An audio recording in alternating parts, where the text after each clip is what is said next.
Hello, and welcome to Radio Free Nintendo, episode 556.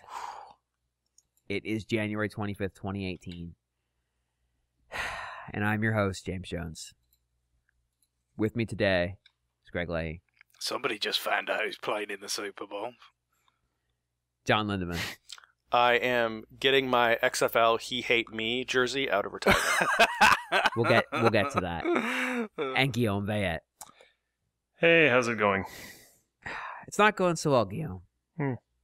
Because, you know, we on this show have a reputation for being willing to call out Nintendo for their behavior. And last week, people seemed to think that I was going to come out here and do that about Labo. And I'm offended. But that's not why I'm upset. I'm upset because on January 19th, 2018, Nintendo carried out a crime. They silenced the voice of a nation. On January 19th, they released the 1.2.0 patch of Xenoblade Chronicles 2. And in it, they removed the most important lines of dialogue from this game. 2 important questions. 1, do you think you can take me? And 2, which really isn't a question, it's more of a statement, don't forget me. And in so doing, they are trying to make us forget the Ardanian soldiers, and I will not have it.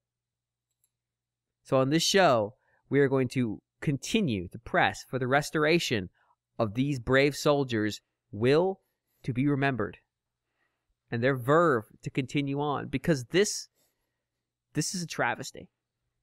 This is a raw offense. And I cannot believe they would do something so callous and so disrespectful to their sacrifice as I maul them. But that's a different issue altogether. It was very, very depressing to get into that game and see that suddenly they don't scream that anymore. They still scream all their other non-sequiturs. They didn't fix the actual problem. They just don't say those 2 anymore. So now they just say, "You're done!" a lot, which is, I guess, fine, but it doesn't quite have the ring of, do you think you can take me? Don't forget me. And they may not come together, they may be separate, or you may just have them stacked. So is there something I'm missing as an English second language speaker about the don't forget me part? Like, is that supposed to be a taunt? So basically, I think it's more of like a don't overlook me. Like, don't think you can just walk through this fight because I'm here. It's kind of weird phrasing for a battle. A little bit. But the thing that made it so resonant was, of all the phrases in their repertoire, those ones seemed to come out a lot. And although they came out together frequently, do you think you can take me? Pause. Don't forget me. Sometimes they came out separately, so it would just be, do you think you can take me? Just over and over again. And then occasionally you'd get a don't forget me behind it. And sometimes you would just get a don't forget me out of nowhere. And then Rex would say, I like your attitude, because he just fucking says that all the time. I thought maybe the people who localized it were really big fans of The Breakfast Club and there you go. 80s music. No? It just is. The thing that upset me about it, though, was the callousness that was executed in removing these existential lines of victory from these poor mooks. These steampunk stormtroopers with Scottish accents that I silenced through force. But that's preferable to them being silenced by the heavy hand of Nintendo. You see, James, I thought you were going to talk about the other crime that was perpetrated. We're going to talk about that in a second. The murder? The murder of an entire service, James? Is that what we're going to talk about? Yeah, so Nintendo's crime spree continues. Unabated. In fact, it's accelerating. Not only did they manage to suppress the voice of a nation, now they set out to suppress the voice of a world. A world they helped build. Because today it was announced that starting, what was the date, John? I believe it was May 19th, I think is the final date, I think. They will be discontinuing the world's finest social app, Miitomo. And I had a really hard time saying the phrase, the world's finest social app, without devolving into hysterics. James Jones is my daddy. You know what? No, actually, this was the correct decision. Nintendo, I take that one back. You made the right call here. But let's get the Ardanians back on point. Talk about silencing, James. That is going to be silenced forever. God damn it, no, because you put it on this recording and people will always have it in their hearts. Next don't to worry. all the I'm emotional getting, scars that they've amassed over the years. I'm getting that one. I'm getting that one recorded for posterity. Well, don't worry. I mean, you guys got to hear my dance with the Ardanians last week, which is just a complete fucking... It sounds like somebody has multiple soundboards and they're just jamming on buttons. So now it sounds a lot more quiet and a lot more sad. Yeah. Well, you know, the world will never get to know what's your favorite movie, John Lindemann, unless I just asked you. Because in no other social network would I ever think to ask John what his favorite movie is. Hold on, let me go tweet to John and ask him what his favorite movie is. It's May 9th, by the way, not 19th. May 9th. Oh, okay. Yep. I'm gonna just send this to John right now. Hey, Mr. Tom and Jay, what's your favorite movie? I'm going to spell favorite wrong. Are you on Miitomo right now? No. Oh. Fuck no, I uninstalled that shit months ago.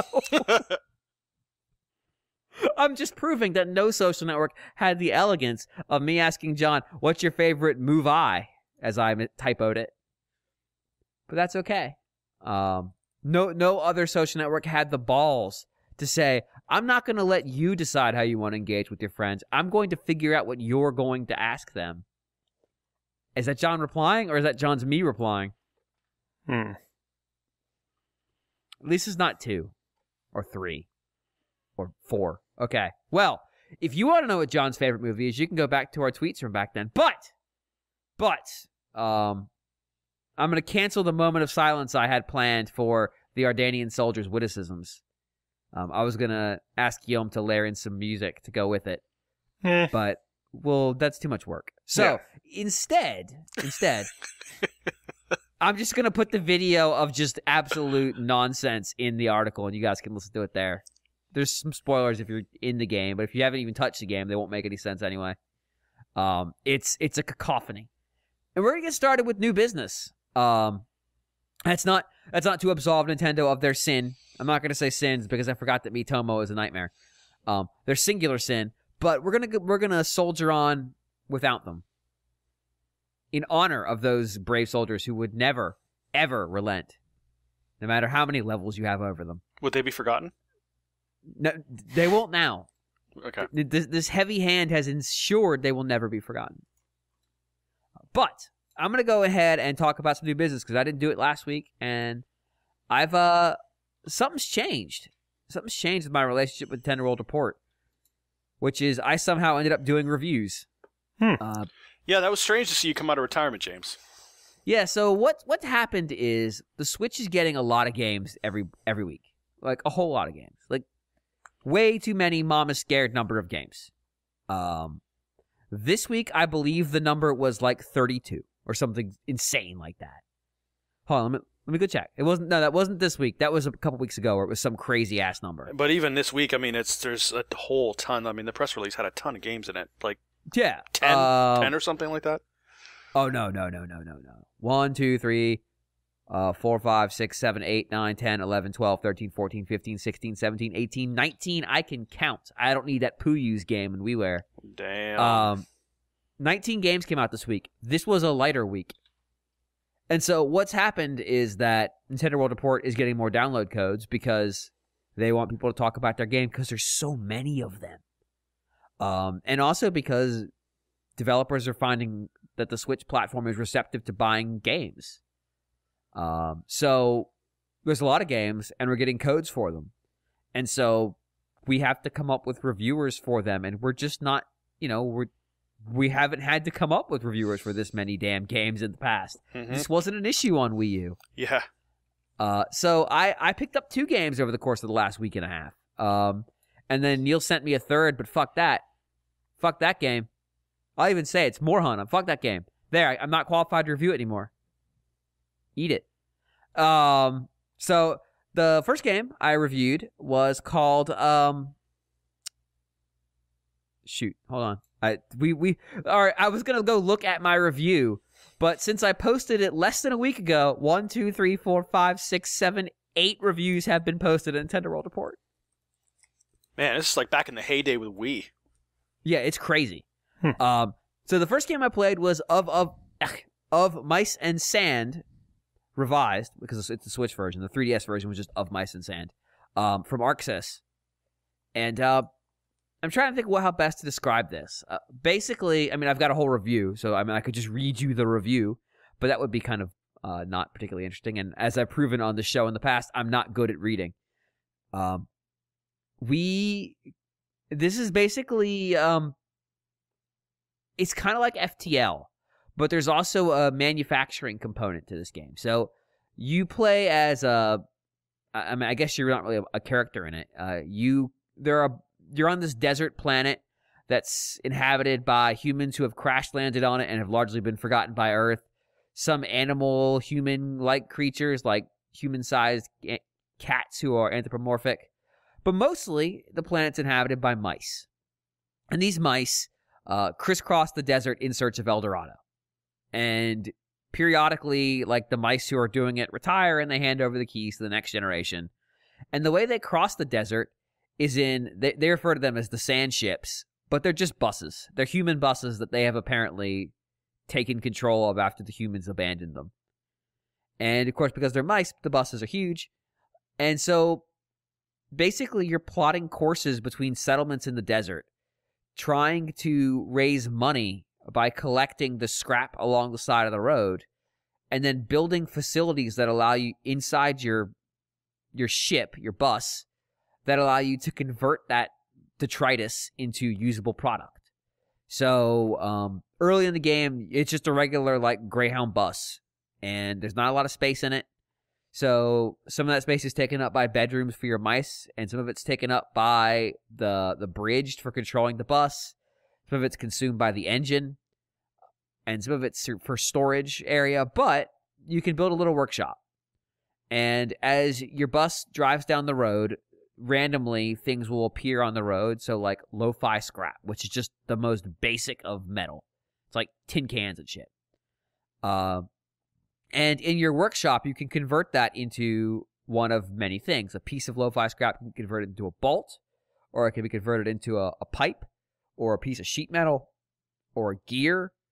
And you can then combine those into increasingly more sophisticated stuff. As you get deeper into the game, you start getting more different types of flotsam along the side of the road.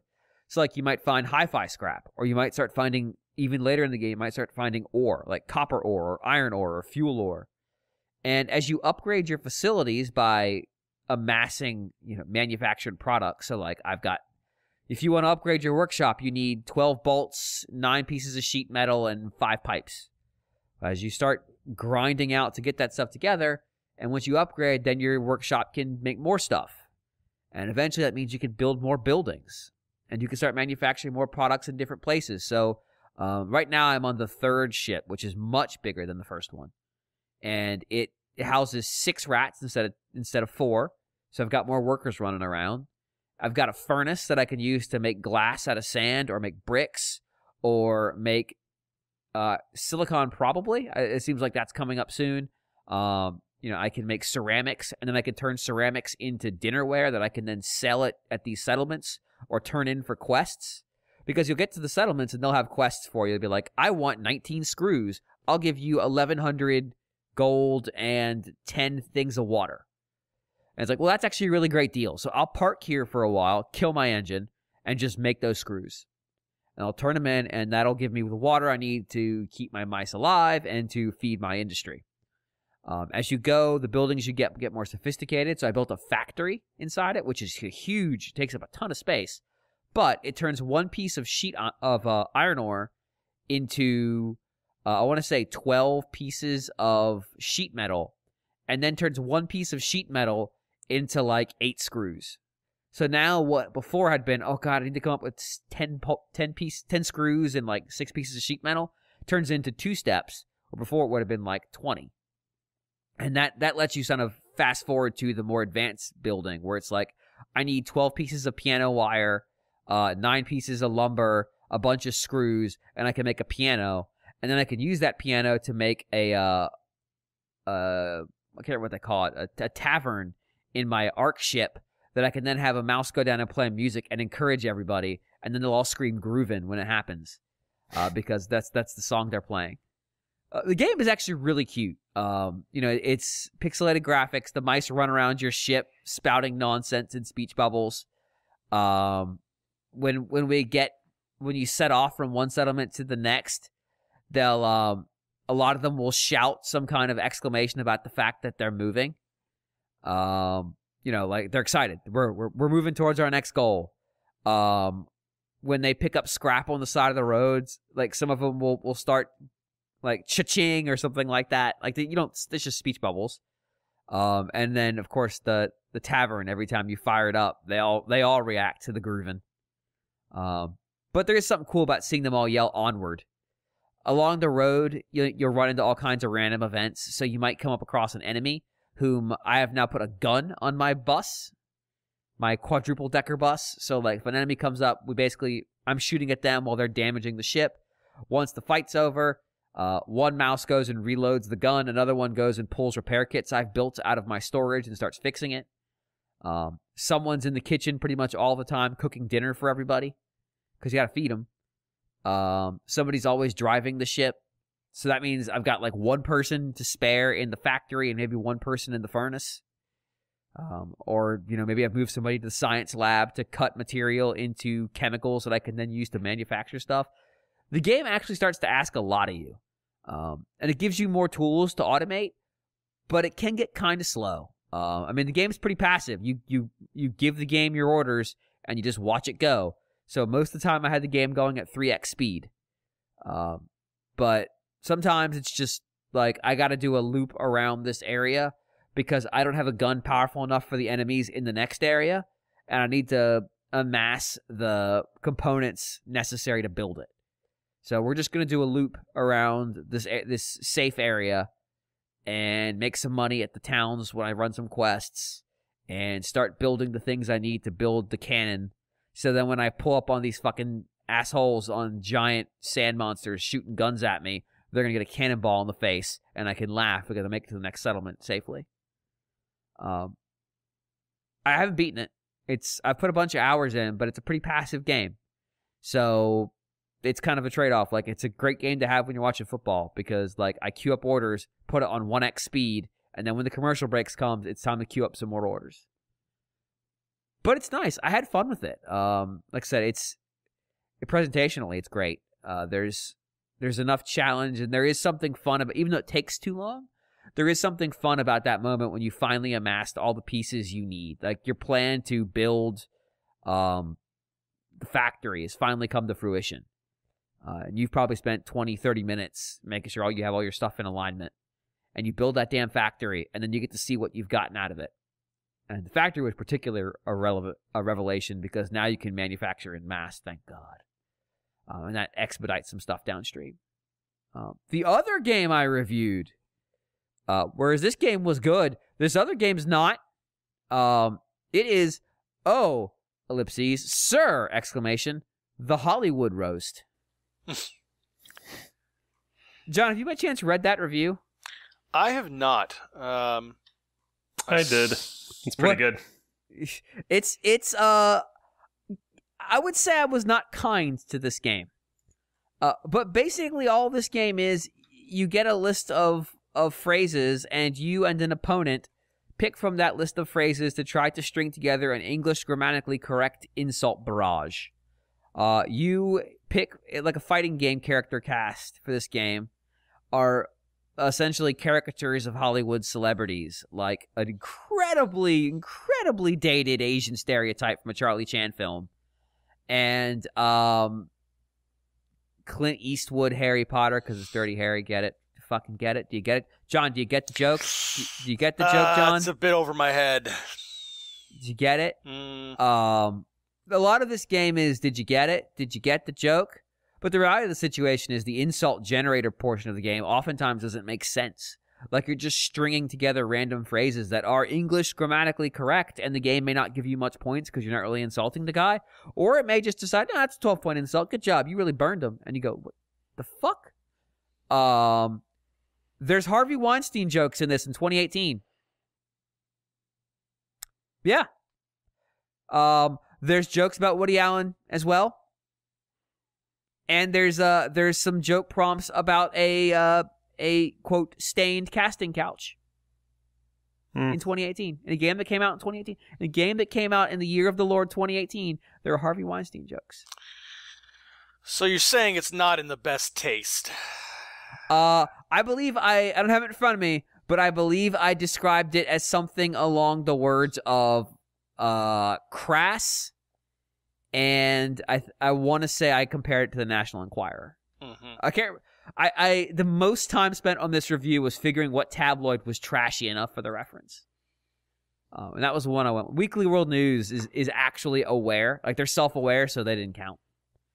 But the reality of the situation is this is a game about roasts, and before the roast turned into like it's the Comedy Central roast of Kid Rock, and you're like, who the fuck cares? Like, roasts used to be really funny because it was celebrities, and let's be honest, they had ghostwriters just putting their friends on blast. Mm-hmm. And nobody is gonna set your ass on fire like your friends because they fucking know everything. And the thing is, the jokes were oftentimes very knowing of the film industry. Like they would target very, very specific movies. They would say,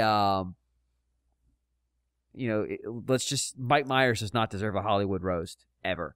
But like they would immediately come after So I Married an Axe Murderer. Mm-hmm. There would be hundreds of jokes about that movie because that movie's really bad. It's not even its worst, but it's not. But I digress. But yeah, like if you were a big name celebrity who did a cash grab movie, you were going to get your ass lit on fire, and it was going to be good because those ghostwriters probably watched it 20 times to do it. If Forrest Whitaker ever gets a roast, you better believe Battlefield Earth is going to feature prominently. Yeah. But this game isn't funny. So if this is supposed to be like a movie about something or a game about something that's inherently really funny, A, you fucked up. You fucked up. But B, there's actually not that much in the way of actual film references. It's mostly more interested in the lurid details of Hollywood. The characters are you made a caricature of Deadpool? How fucking unaware of you about what Deadpool is to make a caricature of Deadpool? You could have picked literally any other superhero, but you said no, Deadpool. A caricature of superheroes. We're going to make a caricature of him. Fuck you. I earnestly believe I show more of a depth of understanding of film in this review than they showed in their entire fucking game. Because I don't think I saw a single reference to a movie that wasn't just like, hey, remember Gandalf? He was in that movie. What do you think he wears under his robe? It's like, oh. It's really, it's upsetting that the game is this bad. Because like the gameplay itself is basically just pick words from a list. And if you have never had novelty refrigerator magnets, it's basically the same experience. But yeah, it sucks. It sucks real bad. I gave it a 2. It sucks so bad. I gave it a 2 with no technical problems. Like to get there is an accomplishment. There are no pros listed under pros. There are no pros. And the last statement in the review is, in case there remains any doubt, do not buy this game. Yeah, no, I felt it needed to be clear. Mm-hmm. As Neil points out in the edit, this review is way too long for this game. To my response was, the hate kept coming. I actually cut like a paragraph of me just bagging on this game out because I'm like, no, the point's been made. What were your expectations when you started, like when you chose to review this? Did you expect to have a good time? Or I thought it would. So here's the thing. There's a lot of card games, like social card games, that are basically something similar to this. And I figured, okay, maybe their language parsing is pretty good, and the insults will be topical. And I mean, they were very topical, just not in the way I was expecting. And that they'd be funny, and that they would execute well. But the reality of the situation is the list of phrases you're given isn't good. beyond that, the mechanics aren't good, and the scoring is random, and it's just, it's just not entertaining. And, I thought maybe there'd be something funny around the periphery of the gameplay, but there really isn't.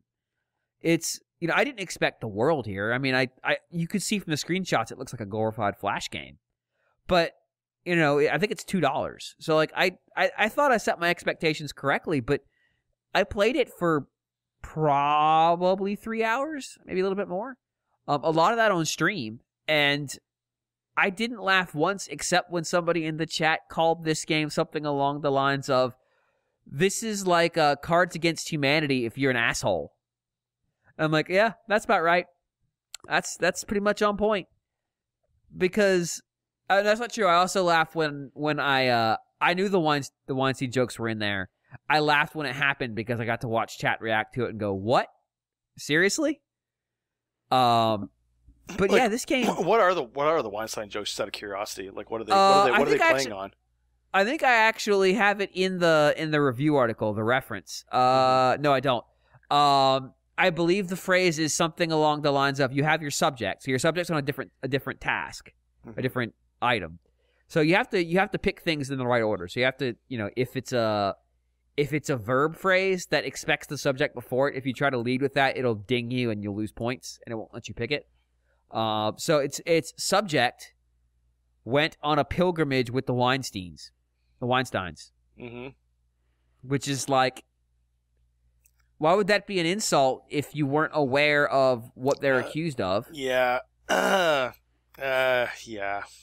And so when I ran into it, I got backed into a corner because I reshuffled, and that was my verb I could use, and it was like, your adopted children was the subject I had already played. Oh God.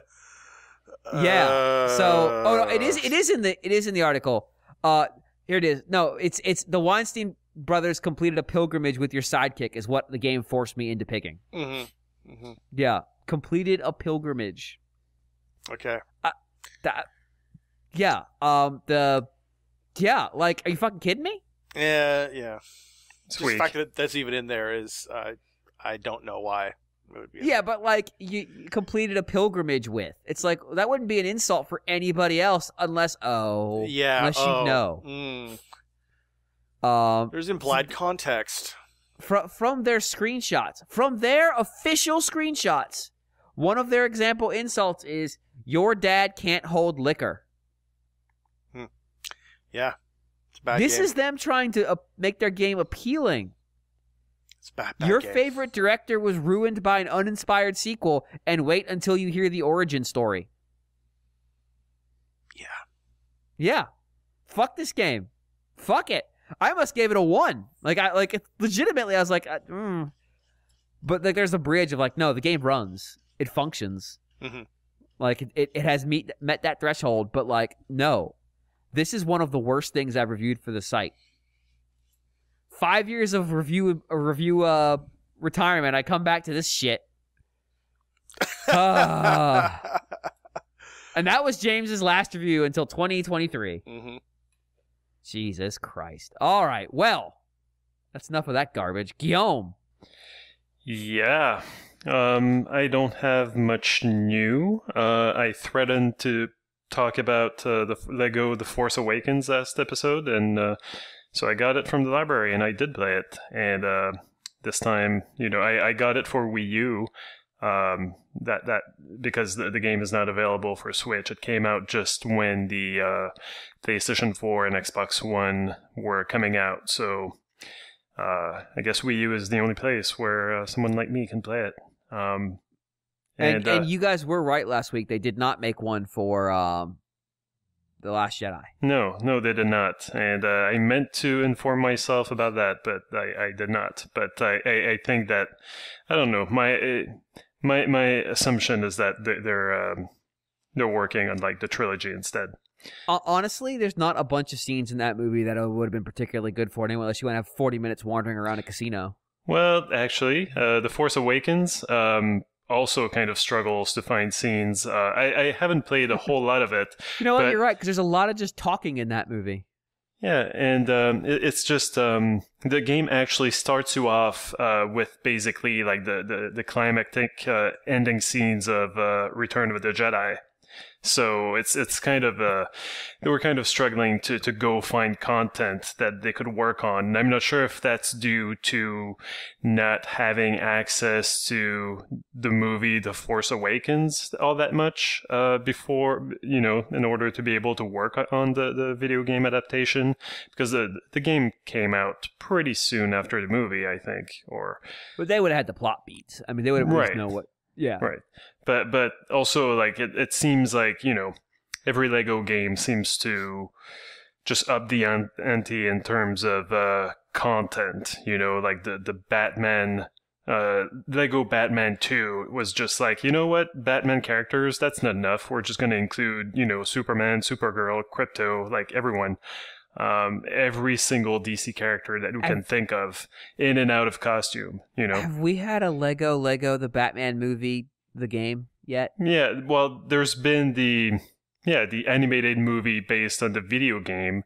Based on the Lego kits, based on the comic I don't book. I don't think we've gotten the game based on the movie based on the game.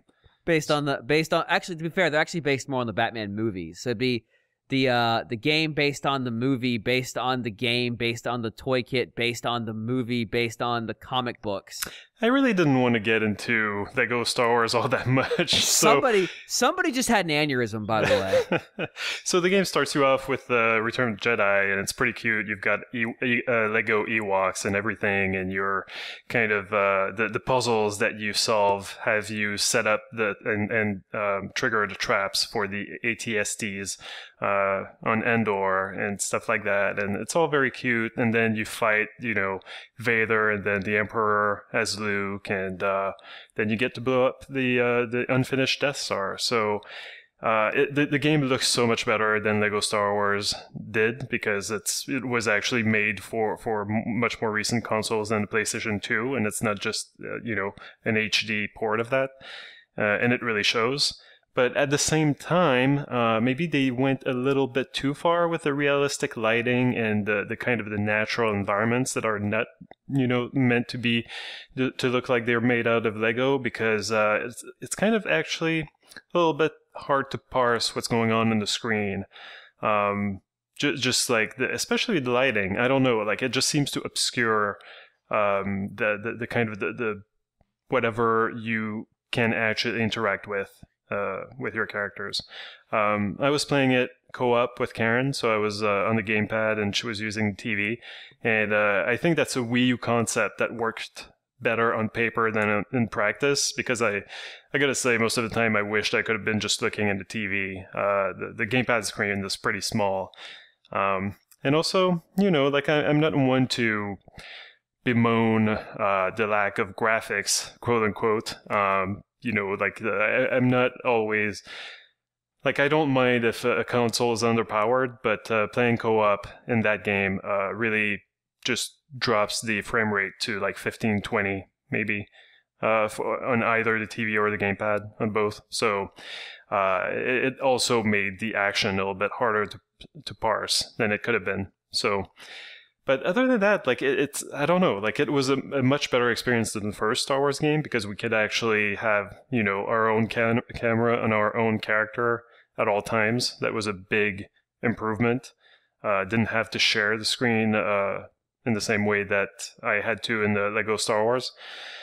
And I don't know, like other than a few kind of weird quirks, it was a pretty fun experience. And it's funny because I was talking about how there's kind of like an invisible progress in all the Lego games. It becomes invisible because it's so iterative. But then you skip like, I don't know, 7 releases. You go 1 year without playing a Lego game. 7 new Lego games came out, and then all of a sudden, like, oh, okay, these I guess have cover systems now, and now you can build up something, but you can also destroy it and then build something else, and like that comes into a lot of the puzzles. So yeah, it's kind of fun to see like all the advancements that they brought to the formula, but at the same time, it remains a Lego game. With like virtually no consequences for dying, and the gameplay and the puzzles and everything remain simplistic. So it's kind of like, okay, they're tacking on systems to this, but it's kind of just, kind of busy work in a way. Like it's just like, something to do, but it remains a Lego game. And one last note is that not only maybe they didn't have access to all the assets from the movie, but it seems like they had I don't know like what the voiceover kind of process is for movies, but it sounds like they got the wrong sound files for the various actors, because everyone sounds like they're just talking in a tin can, and I don't know if it's because like they got kind of like the completely post-edited voices where they had to remove the music from the dialogue because they had to add their own music, or if it's because I don't know, like it was like the sound from the set and not from the whatever it's called, post-recording. The overdub. It's kind of ridiculous. So you've got, the bad quality voice samples from the actual actors, and then you've got over the top, actors who are not from the movie, who are doing lines just for doing lines, who are recording lines just for this video game, and who are clearly not on the same level in terms of acting chops. So do you think that audio was compressed to save space? But that would explain why the stuff done for the game. I would guess that the stuff done for the game was probably done in a better studio, to be honest. Mm-hmm. It was done explicitly to be voiceover, not paired with video. Sometimes if you listen to the raw audio from a movie where it's actually like live action, sometimes it's kind of bad and you don't realize in context because it's not like an animated thing where you're watching a voiceover. But I mean, it could just be because it was like you said, it was recorded for a movie and it was meant to be mixed with other stuff, whereas this was recorded explicitly for a game, right? And it was recorded raw. But the one thing I would say though about the assets is Hasbro had them. Hasbro had the assets to put the action figures out for fucking, what was it, Star Wars Day? May the Force be with you Day. It was awful. That shit was out way early. Like the only thing I could think of is, and I'll be honest, I thought that movie was kind of dull. And I think you were right the first time. I think there just wasn't enough content for them to make a game out of. Yeah, I don't know. But I'm still, it still makes for kind of an enjoyable co-op experience. Like it's, when you just want to sit back and not think about it too much. And then you get little jokes like I'm playing as Poe and I'm trying to escape from planet Jakku. And because, Kylo Ren just shows up. And the stuff that I'm building is like basketball goals, like rings. And then Karen can just use BB-8 and set herself up on a launcher and then go into the basketball basket. Anyway, it's cute. It's like, at this point, like they kind of know what they're doing in terms of family-friendly entertainment. The thing is, like, it doesn't. It seems almost like that they just put the brand on top of whatever. Well, that's what they do. Yeah. So like, I kind of almost just wish they would just make a game. But they obviously did it. We did a retroactive on it. Mm-hmm. But like, I know the brands is like where Lego makes their money now, the licensed stuff. But like, just create something unencumbered by, okay, we have to have the story beats here. We got to make sure there's a pod race reference in this fucking game. How do we do Lego? Well, there's a Lego pod racing kit we got to sell. Put it in the game. Like, I think being freed from having to use a movie was actually probably good for them in that one specific game, because that one got way out there with its storytelling. You just reminded me that Lego Dimensions used to be a thing, and I kind of wonder if that was the plan for Lego The Last Jedi. Maybe it was just going to be part of that set, and that kind of fell apart when... That's clever. When the bottom fell out of the Toys to Life market. Yeah. Everybody said Nintendo wasn't all in on Toys to Life, but who's standing now? Not Animal Crossing, but everything else is fine. Everything else is fine. Very quickly, I got to play with a few friends the Switch version of Lovers in Dangerous Spacetime. I've already talked about this game, but I had been playing it on Steam. The game runs really well on Switch. Like, it's not one of those games that's having issues until they can be patched. So that's good. But also I played it with a complete set, like 4 players. And the game originally was made for 2 players.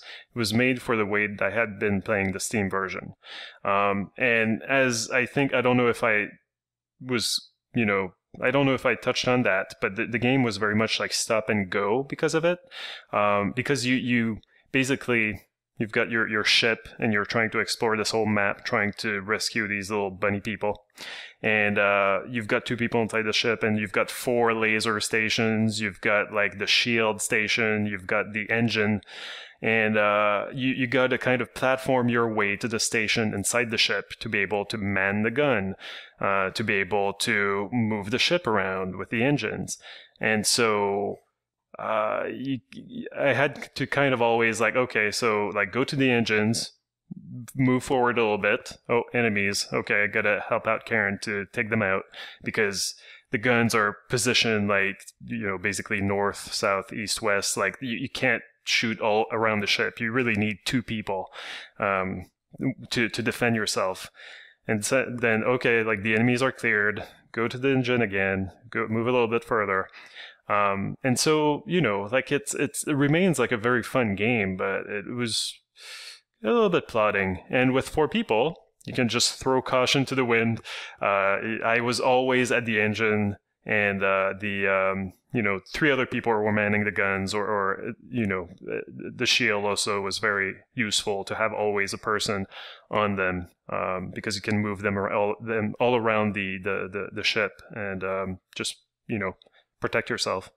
And yeah, like it made for quite a different flow, but at the same time, it did not seem to make the game easier, if simply because I was always at the engines, so I was always using them because otherwise it would have been a waste. But there's always, new enemies popping up, and once you meet them, like they follow you around. So I was kind of always getting us into more trouble than we could quite handle. So we died a couple of times, but it was a lot of fun, and it's I think it might be my favorite way of playing this game. So if you've got a set of 3 friends that you can get with, and I think that this is one of the better 4-player Switch games that you could download right now. So it's got my recommendation. So do you think 4 players actually makes it more exciting than 2? Yeah, you don't have that stop and go flow to it, and it's just it's a little bit more hectic. It just makes it more fun. Cool. Hey, John. Yo. What have you been up to lately? Well, James. Besides Miitomo, obviously. Oh, well, Miitomo is ever present, but I'm answering this question in the tub. Is his answer to every question. Indeed. How do you know that I'm not in the tub right now? Think about it. Just think about it. I'll just continue. I was living better, not having to think about it. Actually, that's your loss. You're right. I just lost. Yes. Continue.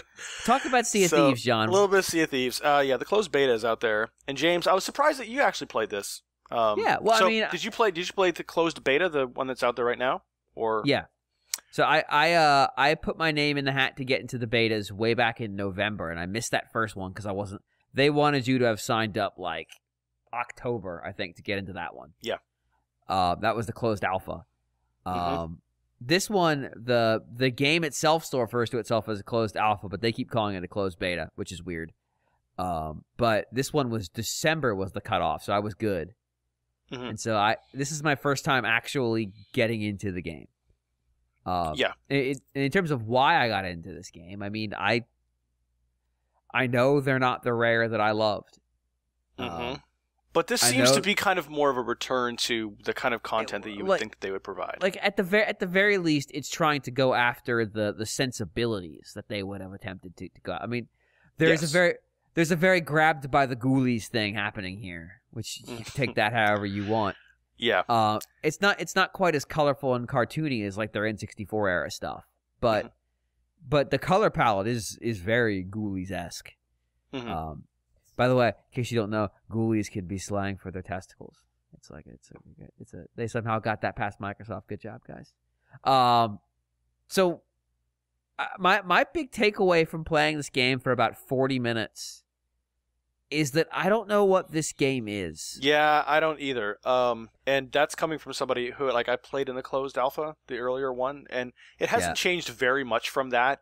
What's new is they added on the 3 different types of ships that you can sail on. Like, you can sail on the one ship with 3 other people, or you can sail on a 2-person ship, or you can just sail around by yourself. I don't really know what the difference is between those. So I've done all 3. Mm-hmm. I can answer that real quick. So first time I played it, I went for the middle one because I'm like, I don't know if I want to do this with a lot of people. Mm-hmm. And so all that happens is, in the beta, the world is not that big. But most of it's ocean, because if you're not familiar with Sea of Thieves, it's a multiplayer pirate game. It's not an MMO.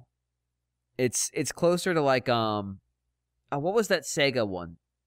Phantasy Star Online, where there's an instance and characters exist in it, and then there's a world that they can set out and do stuff in. But I'm pretty sure it's not a full MMO. It's not really trying to be that. I mean, there's probably kind of like hubs that you can go to and stuff like that, but it's really more about you and 3. It's really about the experience of sailing the ship around as a team.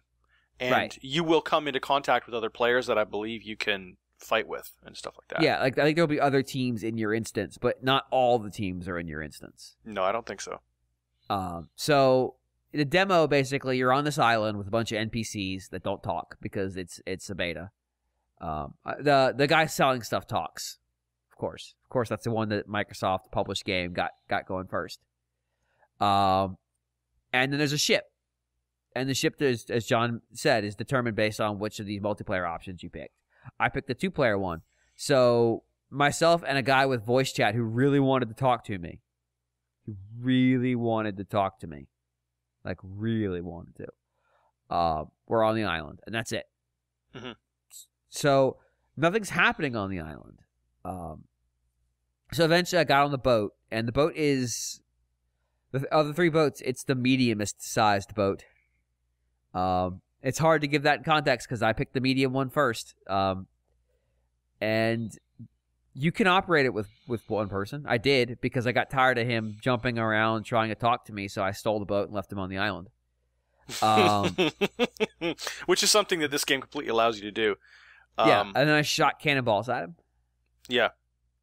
From out at sea. You can troll people pretty hard in this game, and in fact, you can actually vote on the 4-player. I don't know if it's like this on the 2-player ship, but you can actually vote to put somebody in the brig. So you probably can't vote because there's only 2 of you. True. Yes. So if a yes passes, that's not good. Yeah. Well, that's the thing. It's like maybe I figured maybe you could, as the captain of the ship, you would have brig power, but. Yeah, so, I mean, and the ship controls are, basically, you put your sail, you point your sail into the wind, and you steer the ship. And it's kind of like Caribbean-style game, so basically you're coming up on land masses at sea, and maybe they've got settlements on them, maybe they don't. You get out, and you go explore them, and you try to see if you can find any booty. Yeah, now, you do have a treasure map with you, and I think one of the hooks in the game is that you can buy treasure maps, which amount to quests. And then you can take your squad and you can go and find this, But gold. I didn't find the treasure chest salesman or the map salesman in the demo. Yeah, in the demo, I think you have to go and get one. You go down into the bowels of the ship, and I think on the map there's, either in the main room in like the captain's quarters or down by the map, you can actually there's a map of all the islands. Grab the quest. Oh, okay. Yeah, so you can pick it up. It's somewhere on the ship. I never had a quest. I just sailed around. Yep. And basically, I would see an island that looked interesting. I would chart a path towards it. Mm-hmm. Now, the thing about this game is, to clearly give you the idea it's meant for multiplayer, is that when you have the sail down, it actually obstructs the captain's view of the horizon. Yep. Which is annoying.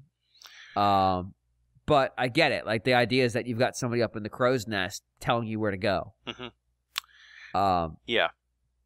But you get out of your ship, you explore these islands. Maybe they've got settlements on them. Maybe they're just, abandoned, and there's caves you can wander into. You'll get attacked by skeletons. It's always skeletons so far.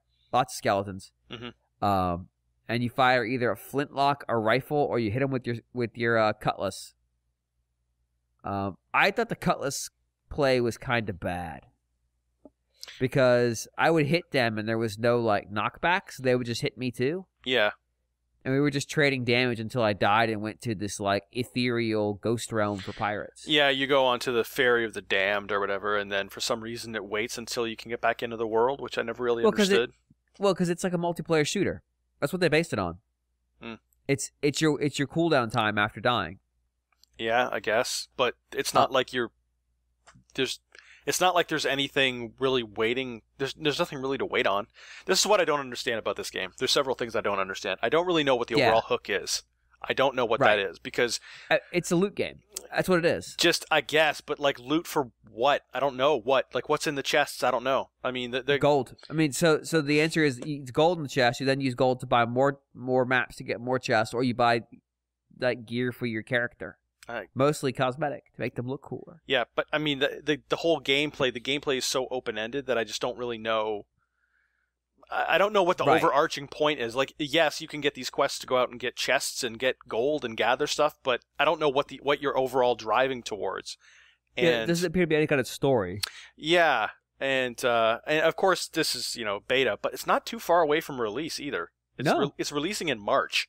And I understand it's going to be, iterative. It's going to be iterative development. They're going to, Yeah, it's a gas game. Yeah, it's definitely game as a service for sure, 100%, which is fine. There's nothing wrong with that. But even at this close to launch, I still really don't know why I would want to come back to this game for more than the 20 minutes that I play it, which usually consists of the 3 other people on my ship leaving without me and me roaming around in the ocean until I get killed by a shark. That's typically what happens. I would say this game would make sense if you, I, and someone else were regularly getting on, and we could punish someone who engages in that kind of behavior. Yeah. This game, I can say that. I can say pretty definitively that this game probably would be a lot of fun if you were playing it. Four friends playing this game would probably be pretty darn fun. Yeah, I mean, because the stuff works. There is the sense of openness is there, and I can just do what I want. I don't think it controls particularly well. I don't think it feels great. No. How your character moves and stuff. I think it feels incredibly loose. Yeah, swimming is really kind of weird too. When you go underwater, it just seems kind of slow and sluggish. Yeah, but when you're on land, it doesn't feel like you have any weight. Yeah, you just kind of traipse over the land. Mm-hmm. And I think the combat is a PS2 era combat at best. But getting in the ship and going and just going I want to see what's over there. We've talked about this for a few years now with these fucking Monolith Soft games and Breath of the Wild. It's just what's over there? Let's go find out. Mm-hmm. But I don't think this game does that particularly as well because it's a lot of just open islands. It's closer to when Wind Waker you were like, what's that? I want to see. Yeah. Yep. But Wind Waker, once you got off the boat, it felt like you were, you weren't playing a supplemental mode to sailing. It feels like all the time off the boat is in supplement or in service of getting on the boat. But at the same time, the openness of this, the not knowing what the hell this game is, might be making me more interested in it than I would be otherwise. Mm-hmm. Because I look at this game and I go, and even back when they did the was it last year at E3 they did the demo where they had the bad voiceover people playing? Which is an E3 thing that I was hoping would die, where it was people playing multiplayer and they had had a canned script. Yep. Even then, even watching it played in its most ideal state, and we know it's its most ideal because it had a fucking script. I still didn't really have a feel for what this game was beyond a multiplayer loot game where you're a pirate. Mm-hmm. And maybe that's enough. Maybe there's enough wish fulfillment in that combination of words that's all it takes. I would love to know how involved the quests get. Yeah. Is there a situation where you get some information and you go find something and then you go somewhere else and you pick things up and it forms its own little mini narrative, or is it always just hey, X marks the spot, go get that treasure? and then you go there and get it. It would be cool if it led to some sort of platforming or something like that, or puzzle solving, where if there would be maybe a 4-player puzzle that you would have to solve if you were on a 4-player ship. That would be very cool. You know, even something as simple as, all right, so you have this treasure map, and you get to the spot, and all that gives you is another clue to continue the hunt. Mm-hmm. And maybe it's a less or a more oblique reference to where the next piece of information is. Maybe it's not just straight up like, okay, this is the island you need to go to. Maybe it's a hint, or it's like Wind Waker, where they give you a super zoomed in picture to figure out where it was on the map. Mm-hmm. Something like that, where it's a process of I go from spot to spot picking up information and then trying to apply that information to the world that I'm in, until I get to the actual treasure, and then maybe there's some kind of payoff there. Maybe it's just a big honking treasure, or maybe there's a cool gameplay mechanic once you get there. But if it's just here's X marks the spot, go, because I didn't enjoy fighting the skeletons. I didn't feel like they announced their presence very well either. Like they just started hitting me. I was like, oh, damn it. Yep. The combat didn't feel like I had any weight. It was just there in service of your pirate. Yeah, the whole thing to me, it feels like a really polished proof of concept. Yeah, I think that's probably fair. Yeah. I think it's probably close to what people thought about Destiny when it launched, the first Destiny. Where it was just like, okay, this is the game. But as you said, this is the beta. We don't know. I mean, it could be there's a ton of stuff they haven't given us. Yeah, I don't really know what the end game is in Sea of Thieves. So I would have liked to have seen some amount of narrative handness here in play, but maybe there isn't one. Maybe it literally just is a sandbox. Yeah, I don't know. But in the fact, I just think it's funny that we're both sitting here like this game is like maybe 2 months from launching, and we're both sitting here saying, we really don't know what it is. Yeah, and it's not like they've been quiet about it. I mean, shit, I follow Rare on Twitter. Yeah. And I still don't know what this game is. Yeah, I mean, it's the only thing they have going as a company right now. Right? Yeah, I want to play this game, but not because of anything about this game. Yeah, that's what it comes down to. Like, I'm curious about this game because some of the people who made it are some of the people who have made really great games, and I think the mystery around it, like, okay, if what's minute to minute, what am I doing? But I mean, obviously they put up their infographics and they're like 62 million gallons of grog were drank by players in the beta. So like people have figured out how to make this game work and are doing it. It's just, it does not tell you like at all. Mm-hmm. You're on that island and it's just like we're pointing you at the ship. You're not next to it. Like it's across the island. We're pointing it so you can see the mast. Go for it. Go for it, Chief. Yeah. And so I fucking stole the ship and left my guy behind. Oh yeah, absolutely. Yep. But I in the larger group, it's exactly what you think. It's the exact same experience, but with more people. So there's people shouting commands, like yelling at you to lower the sails, and he's the one on the sails control, and he's like, "Well, okay, go for it, buddy." Mm-hmm. And then the single person one is kind of crazy because you're steering the ship. You're trying to stop the ship so you don't run into the island, so you're steering away from it, but you need to get close to the beach so you can swim because there's sharks. So it's you running around the ship trying to control the way things are going. Why is the single person ship harder? Like they say it's harder just because because you have to control everything. No, okay. So like, if you get in a cannon fight, well, who's going to fire your cannons? You are. Oh, wow. You're controlling the ship. You're controlling the ship's movement. Uh-oh. That doesn't sound like a ton of fun. No, it really wasn't. Yeah. At least in Lovers in Dangerous Spacetime, when you're playing with yourself, you can assign your pet to go take the commands somewhere else. Yes, that makes sense to me. You shouldn't do anything like that when you're playing with yourself. That I can't leave that in. Like that's too gross. No, it can stay in. Man. I did shell. There's a fortress in the demo that has stuff in it. Mm-hmm. And I was able to get my boat alongside away from its guns, like protected myself with like a reef. Yeah. So it was still firing at me, it just couldn't hit me. And I shelled its gun platforms. And that was fun. Like that was a moment of like, haha, I got you now.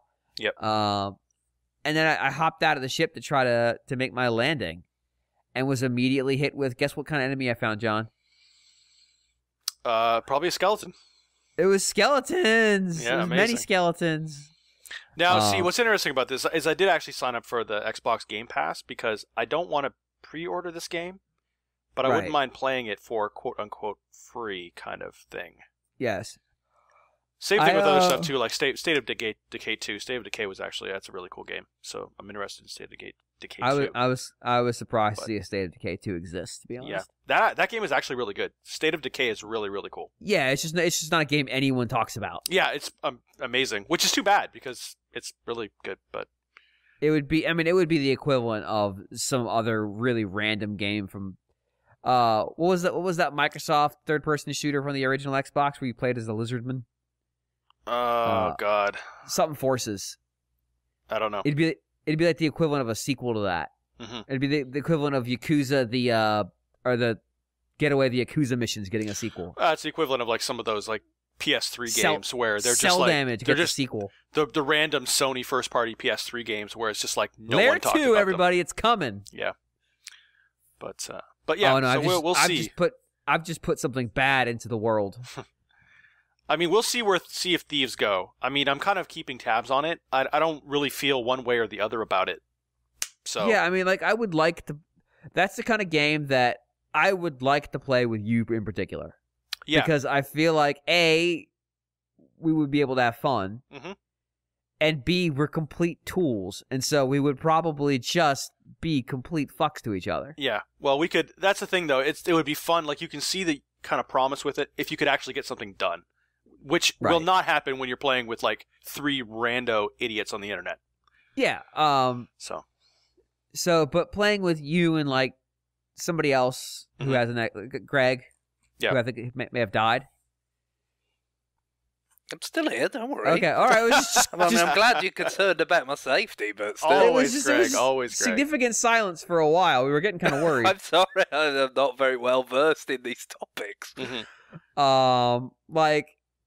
And then throw another person on there, we could probably accomplish something. Yep. Maybe not anything good. Yeah. But we could probably manage to get to the beach.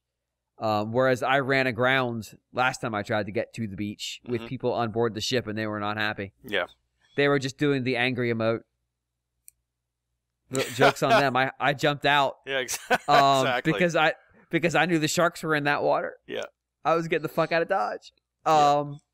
But yeah, I mean, like, in theory, there's something here. Like, being able to go as a part. I mean, we know there is because there's a billion team loot shooters. But this is doing something different. And it's putting exploration, which I love. Yeah. It says a lot that the fact that you and I are still here talking about it and saying kind of that the fact that we're still intrigued by it says something. Yeah. Yeah, but like, I don't know that it's actually going to be good. Yeah, I don't know either. I want so bad for Rare to make a good game. Yeah, I do. Even though it's none of the same people. Like I want badly for that name to have some meaning. I think that is also part of it on my part too. It's like I want this game to succeed because I want Rare to succeed because I will always have a soft spot for Rare. Right, because I don't want to have to explain to my kids one day that no, Rare used to make good games. And they're going to go Conquer Live and Reloaded. I'm going, no, that wasn't a good game. No. Let me show you this N64 game that runs at 12 frames per second. This was a good game. I know our TV actually can't, our 120 hertz TV can't actually display this 12 hertz game, but trust me, this was a good game. You do realize we're like a decade away from games for TVs that will run at 10 times the speed of an N64 game. Yeah. N64 games will look fucking amazing. All right, Greg. Yes. So I'm still in my post Xenoblade 2 kind of. Where do I go from here? You're a factory period. You're wandering. What do I do with my life? The game wilderness. We've all been there. I mean, I was at that for like 2 weeks, so I can't say anything. Yeah, so a good deal came up on Fire Emblem Warriors for Switch, so I thought I'd give it a go. That's generally the sort of attitude I've had with this sort of game. It can sort of serve a purpose. I'm not hugely enthusiastic about it, but I feel like for the right price, it could fill a spot. It's not Mrs. Right. It's Mrs. Right now. Right. Wow. Ever the pragmatist there, John. Yeah, so my experience with the Musou series in general is it basically starts with Hyrule Warriors on Wii U. I spoke on which was sort of in the interregnum between my stints on this podcast. Then there was Hyrule Warriors Legends on 3DS, which I did speak about. And that was it. I felt like it was well suited to the portable format. There were some nice changes, like with the character switching and stuff, but obviously the spectacle, kind of lost a lot of its luster on 3DS, and obviously it was only really worth a go at all if you had a new 3DS, which of course I do. But with Fire Emblem Warriors, when the reviews came out, Donald reviewed it for us. I guess the main thing that kind of I picked up on was the fact that it seemed to be kind of taking the switching of characters from Legends on 3DS of Hyrule Warriors and kind of furthering it in that you've got this Fire Emblem kind of skin on top of it. Now there's a little kind of veneer of like tactics and stuff, it's still mostly just a kind of beat 'em up, button mashing kind of endless parade of enemies kind of thing. But with incorporated things like the weapon triangle, so that you've got characters that are going to take a lot longer to beat an enemy if they've got the weapon type that you're weak against. There's plenty of incentive to say, okay, let's go to the map, move the characters around to the correct kind of zones where the enemies that they're powerful against are, and then you could sort of freely switch between them, do a lot of damage very quickly, and kind of, because that's really what these games tend to come down to, is just, can you do things quickly enough to avoid things going sideways and your base being captured, or a critical character being killed, and so sort of having these little kind of wrinkles of the weapon triangle in there, or for instance the winged units that are weak to arrows, like in a Fire Emblem game.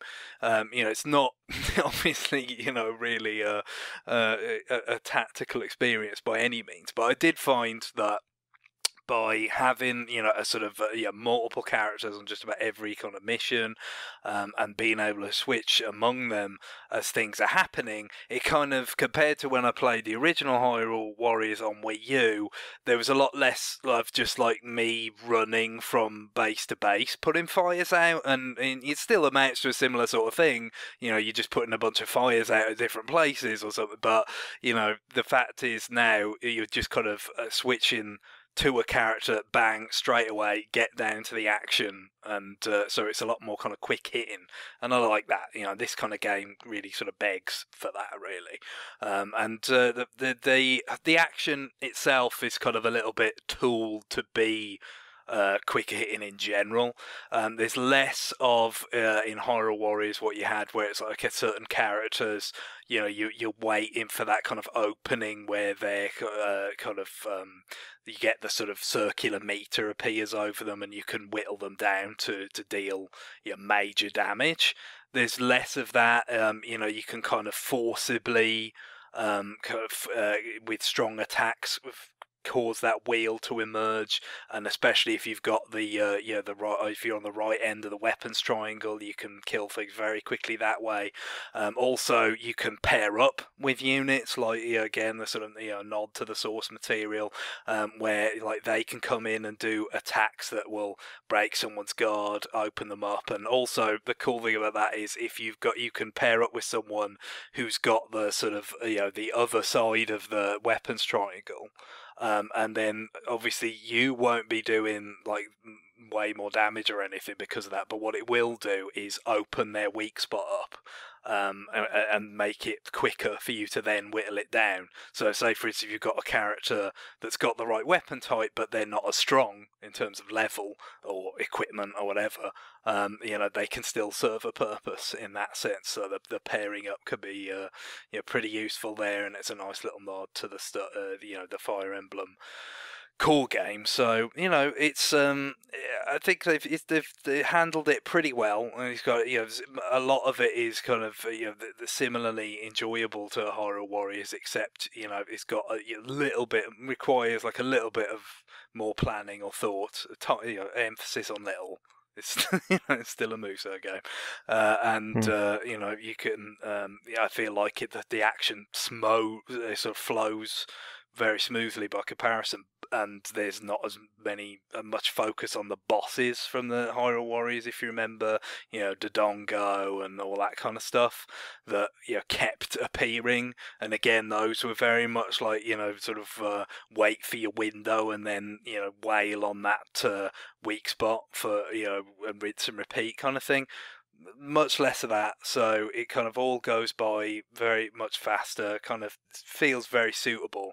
Well, certainly more suitable for the portable play offered by the Switch. I guess the biggest thing is it lacks some of the sort of fun elements, the fun Zelda references that the Hyrule Warriors gave you. That's the big thing, because I mean, I've played a number of Fire Emblem games, 4 in total, Awakening and Fates, which this draws from very strongly.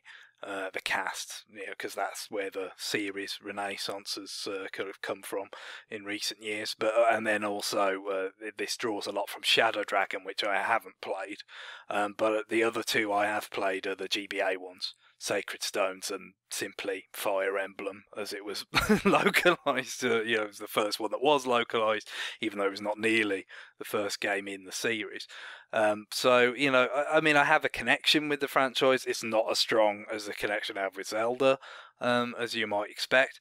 But the thing is it can't be as rich, really. I don't think. I mean, the biggest thing I would point to from the Zelda kind of stuff in Hyrule Warriors is not so much like all the crazy attacks or this, that, and the other, but the levels.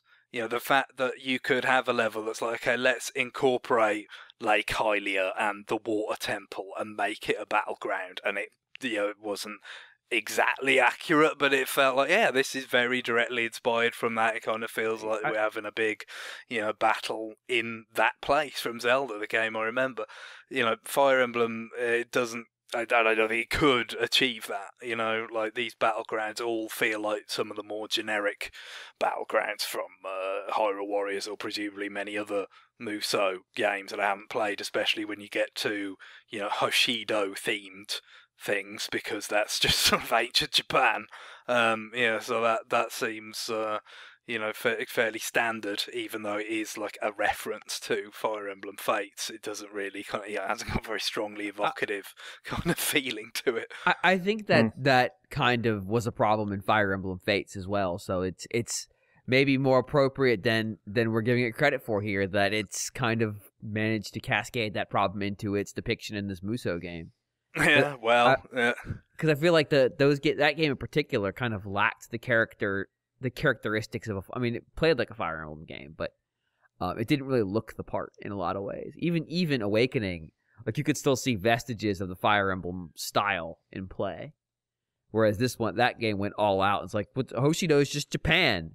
Also, there's another country that's also just Japan, because fuck that, we're not making more models for buildings. Because if you remember, there was that whole other country they ransacked, and there's like, it just looks like Hoshido. Well, fuck you, it's more art assets. We're not doing that. So yeah, like I'm probably the biggest Fire Emblem fan on this show.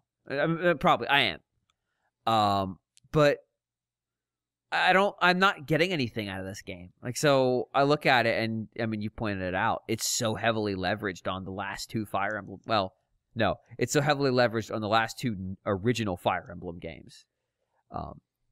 Leaving out Echo. So that it's like completely bypassing the stuff that I'm nostalgic about, and the stuff that I think you could maybe wrap the caricature on it. Where I think Hyrule Warriors did a really good job representing stuff from across the Zelda spectrum. And especially when it got to the DLC, because then it was like pulling from deep cuts. Hey, she turns into a bird.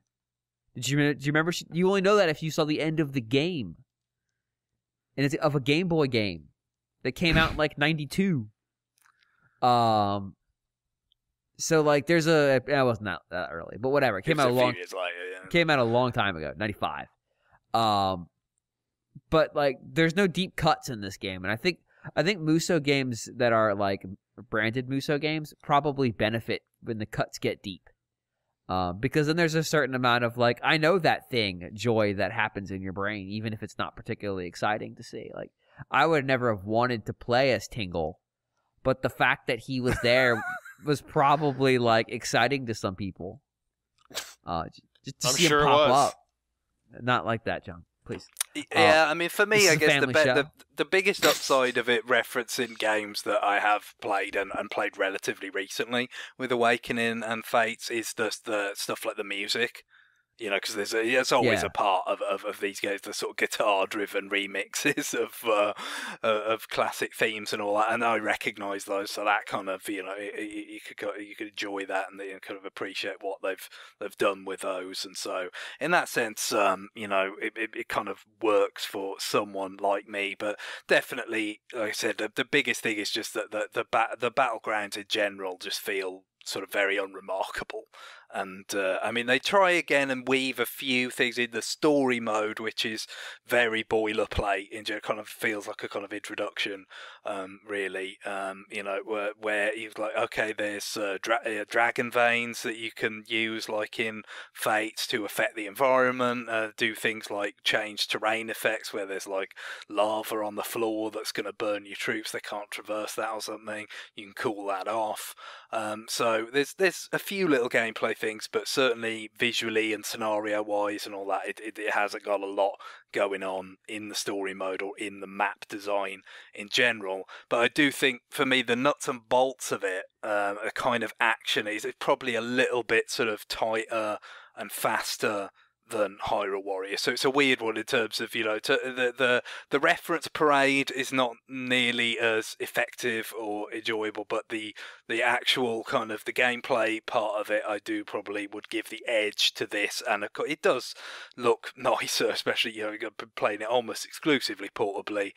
Certainly looks nicer on the Switch screen than you know, off TV Play did on Wii U. I've been using the quote unquote quality mode, the higher resolution as opposed to the frame rate, because even though these games are very much action packed, and especially given some of these sort of tweaks to the design or reference, it's not about precision timing or anything. You know, this is not Bayonetta by a long way, you know, so I'd probably just rather it look sharper, and so that's you know, what I've gone with. And then, yeah, having been through the story, which kind of, again, from the reviews and everything, it's very clear it was going to be very easy, so I played all that through on hard, and also played it on the classic mode, because this has got the Fire Emblem sort of permadeath concept in it.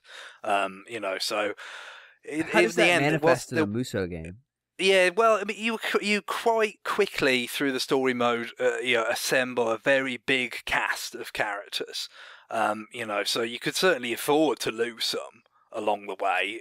And the other thing, this is something that some people have been critical of, is the fact that some of these characters are very much, or quite a few really, are very much like interchangeable. So, you know, like if you've got like, you know, a Pegasus Knight that, with a, you know, that obviously wields a lance, you know, they are basically the same character with different skins, even though you'll have one from Awakening, you'll have one from Fates, you'll have one from Shadow Dragon. And so, you know, I kind of, you know, they are less unique than Hyrule Warriors, that is for sure, but it does kind of fit in with the theme of, you know, of Fire Emblem, of this kind of, you know, the warfare, these classes of units, and also when you're kind of switching among these characters, you know, sometimes very rapidly, to kind of put out all these different fires on the map like I talk about, it's nice to just kind of not have to worry about like, oh, how exactly does this character work again, you know, you just get right down to, it's easier to remember how to kind of, even though obviously there's never that much complicated about controlling characters in these games, just what combos are the most like suitable in a given situation is going to be kind of easier to slip into that when you're basically dealing with, even though it's a big expansive party, that you'll get in the game a few sort of separate classes that function the same.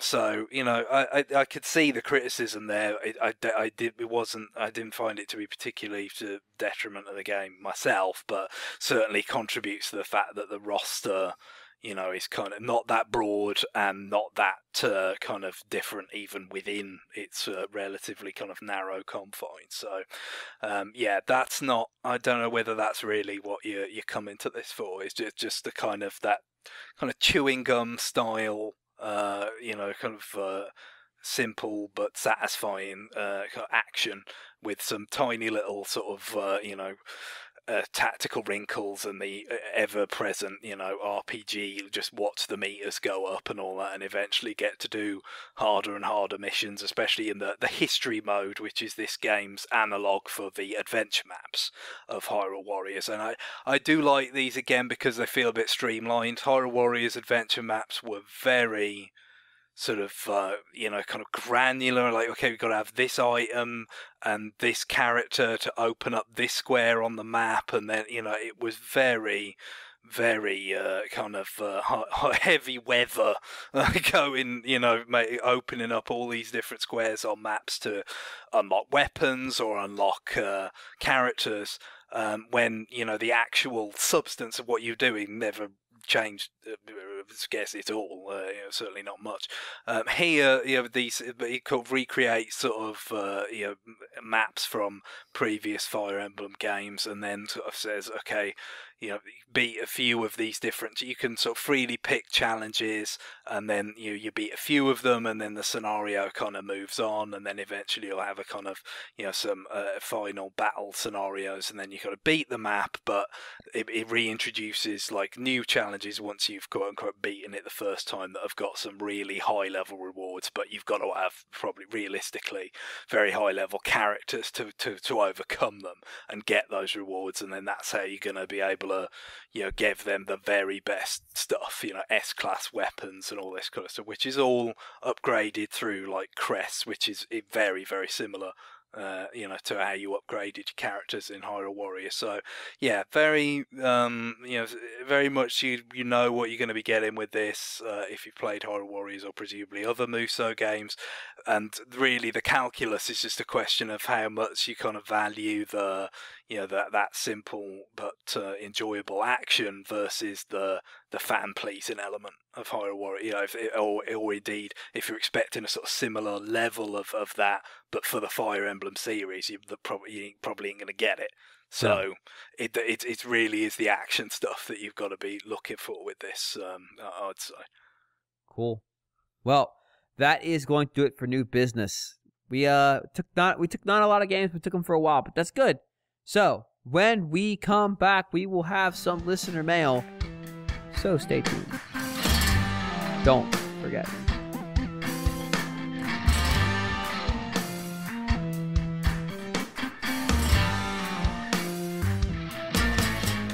We're back with listener mail. You can send your emails to rfn@nintendoworldreport.com. I guess I'll go ahead and read the first email. And it is from David, who writes, "Afternoon, RFN crew. Guillaume's description of how he almost initially gave up on Etrian Odyssey 5, but has since grown to love it, is essentially the same experience I had with Xenoblade 2. The first 10 to 20 hours just weren't doing anything for me, but before I decided to throw in the towel, I discovered a couple of mechanics that changed everything. I'm even at the point where I would consider it to be potentially a better experience than Breath of the Wild, which is saying a lot. I was curious if the crew had any other games that they went through the same process with, games they could have given up on, but after pain and anguish, eventually discovered the game was good." I gotta say, usually I went kind of through a bunch of games that I was revisiting, and I spoke about them on a podcast, and usually the verdict was like, oh yeah, I dropped this game for a reason. And it was kind of a miserable few months for me, and maybe for listeners also in RFN. So we aim for that every week. Yeah, well, but usually, like my experience when going back to games that I almost gave up on or actually gave up on, like, is not really that positive. I think one of the differences with Etrian Odyssey is that I was kind of I was captive because it was the game that I had brought over for the holidays, and so I just had to keep playing it. And but eventually something clicked, and and also I got past kind of an unfair spot, and the game is actually good, so that helps. Tends to. Yeah. So for me, I talked about on the show, Xenoblade Chronicles 2, I was not super positive on, and to the point where it made its surprise premiere at number 2 on my top 5 list. That wasn't done for drama. It wasn't a work. Like that I gave you.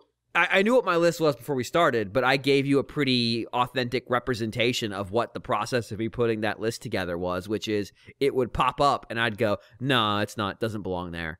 And then at number 2, suddenly my brain's like, no, that's where it goes. This is where it belongs. But beyond that game, there's a lot of kind of longer Japanese games that kind of fall into this list. I had a similar problem with Valkyria Chronicles. I was trying to beat the game elegantly. A lot of the fights, I was trying to outmaneuver, trying to outflank, trying to use cover, and I was fighting these really slow, methodical, but absolutely dominant victories where I would just beat down my enemy without taking any significant casualties. But the thing is, that's not what the game rewards. The game rewards expediency above all else. And so then it turned into me rearranging how I play the game into just being like, let's beat these missions fast and painlessly.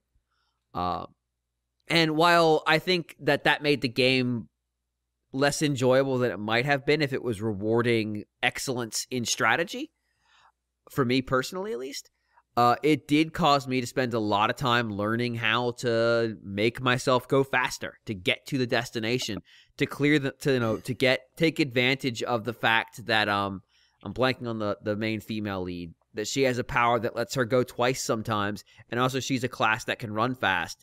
How to layer that on top of other characters that can make her sometimes go twice into always go twice, and then sort of position them in such a way that I could make a mad dash for the target. And maybe draw away enough enemies so she can just run right there without getting hit by anything. Now, am I playing the game the way it makes sense? No, but that became its own fun. My first Atelier game, like, I didn't understand what the fuck I was doing. Because that game does not, it's nuts. It's like, okay, go make stuff. Here's a billion pieces of artifacts. How do you want to go do it? But once I got that engine rolling, and the top of the heap here is Ogre Battle 64.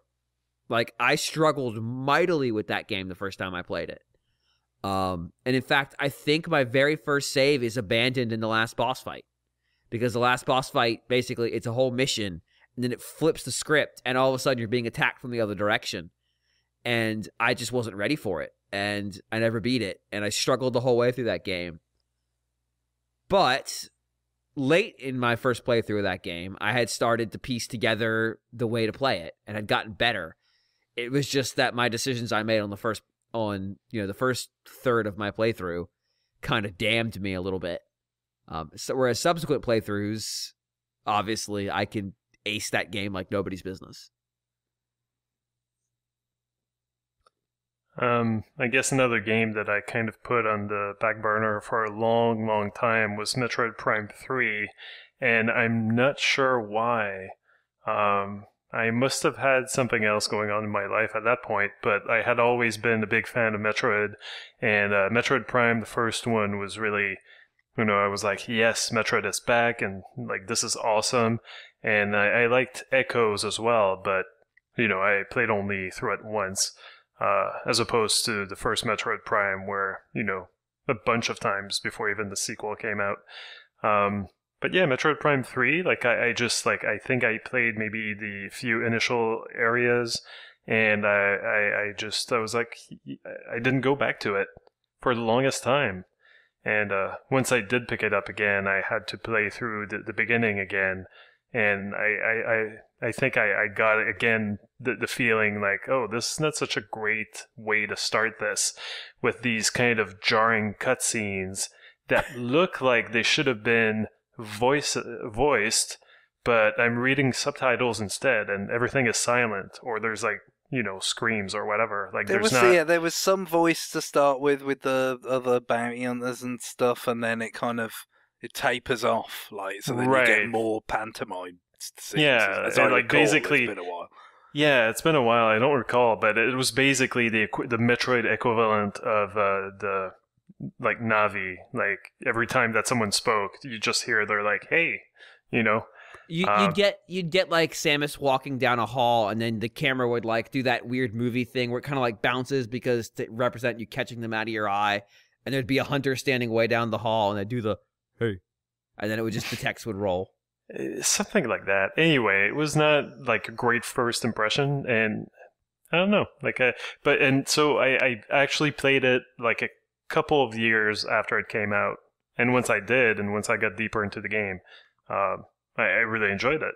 But it's very front loaded, and all that kind of the dialogue and exposition and all that. Like it's all really at the front end, and then you just get on with the pretty.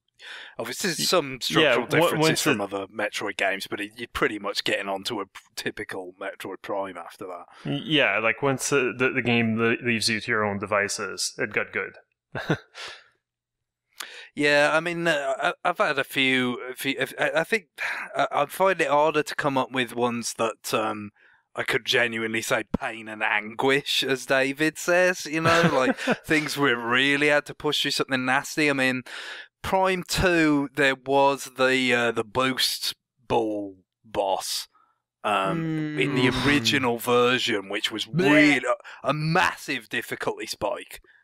You really just and they did change. That's where I quit that game, by the way. Yeah, I bet a lot of people either quit it or stopped for a while at that because it was way off the map, really. And they did change it in the trilogy version to reflect that.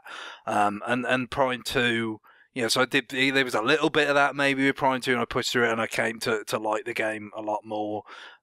Once that bit of bad balancing was behind me or whatever. But it's more on the positive side for me in terms of two of my favourite games. I could think of really grew on me rather than I played them the first time and thought, oh my god, this is incredible. This is one of my favourite games ever. But it's not like it was painful.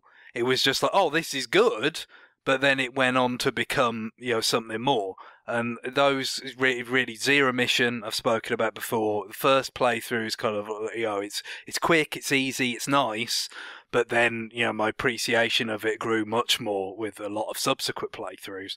And then Sin and Punishment, the original N64 game, was similar in terms of, played it through once on normal, and it's like, that was a really cool, shoot 'em up kind of thing. But I guess, there's not that much to it, that kind of game. But playing it on the higher difficulty level where you've got like some completely unique bosses, all the bosses have extra attack patterns and different enemies and all that, then getting into the score element and all that, it grew on me way beyond, what I thought of it initially into something that, today is still, one of my favourites. So it's more kind of a good to great thing than a sort of painful to good thing that I've experienced. I guess I just, a lot of the time, if something happens where I end up kind of saying, oh, I'll leave this to one side for now, and, maybe I'll be able to come back to it later and break the logjam, it just doesn't tend to happen.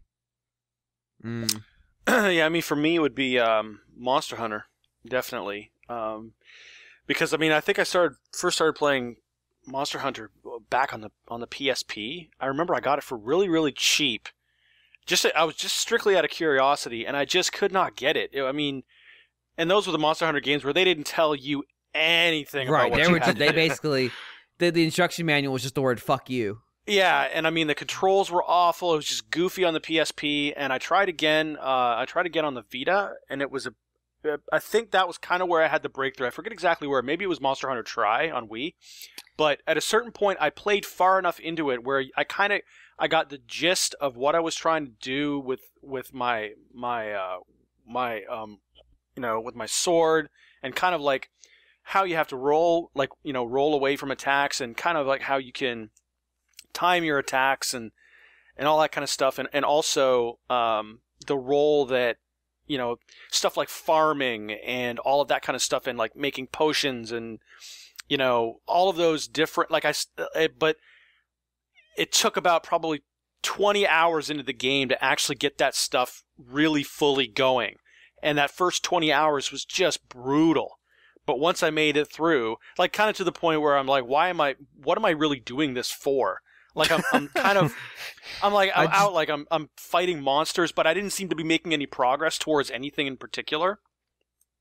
And it kind of took a while. It took me actually sitting there and probably sinking about 20 hours into the game, kind of just, flying blind, until I finally saw how it all kind of fit in.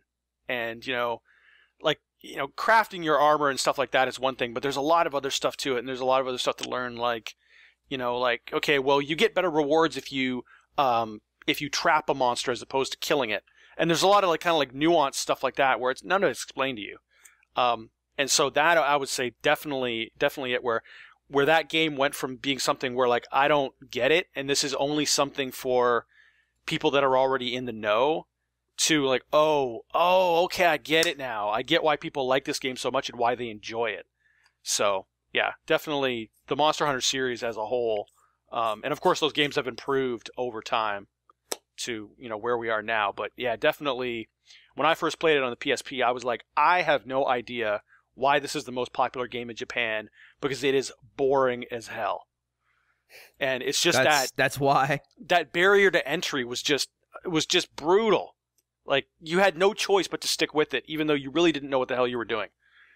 And that's the thing, and that's why people would just like drop out of the funnel kind of thing, because anybody, like most people, if you didn't want to stick with it, if you didn't stick with it in spite of the game basically telling you that it did not care about whether you played it or not, then you weren't gonna blast. I mean, it's the Dark Souls thing. Like, that's the game that I should have stuck with, but like I just got so frustrated I couldn't. And it's all about there are games that's just all it's about, and you're gonna hate this game until something somewhere clicks. And I can go back to playing strategy games, and I was way too young for them, where like something would click, and then I would just start applying it everywhere.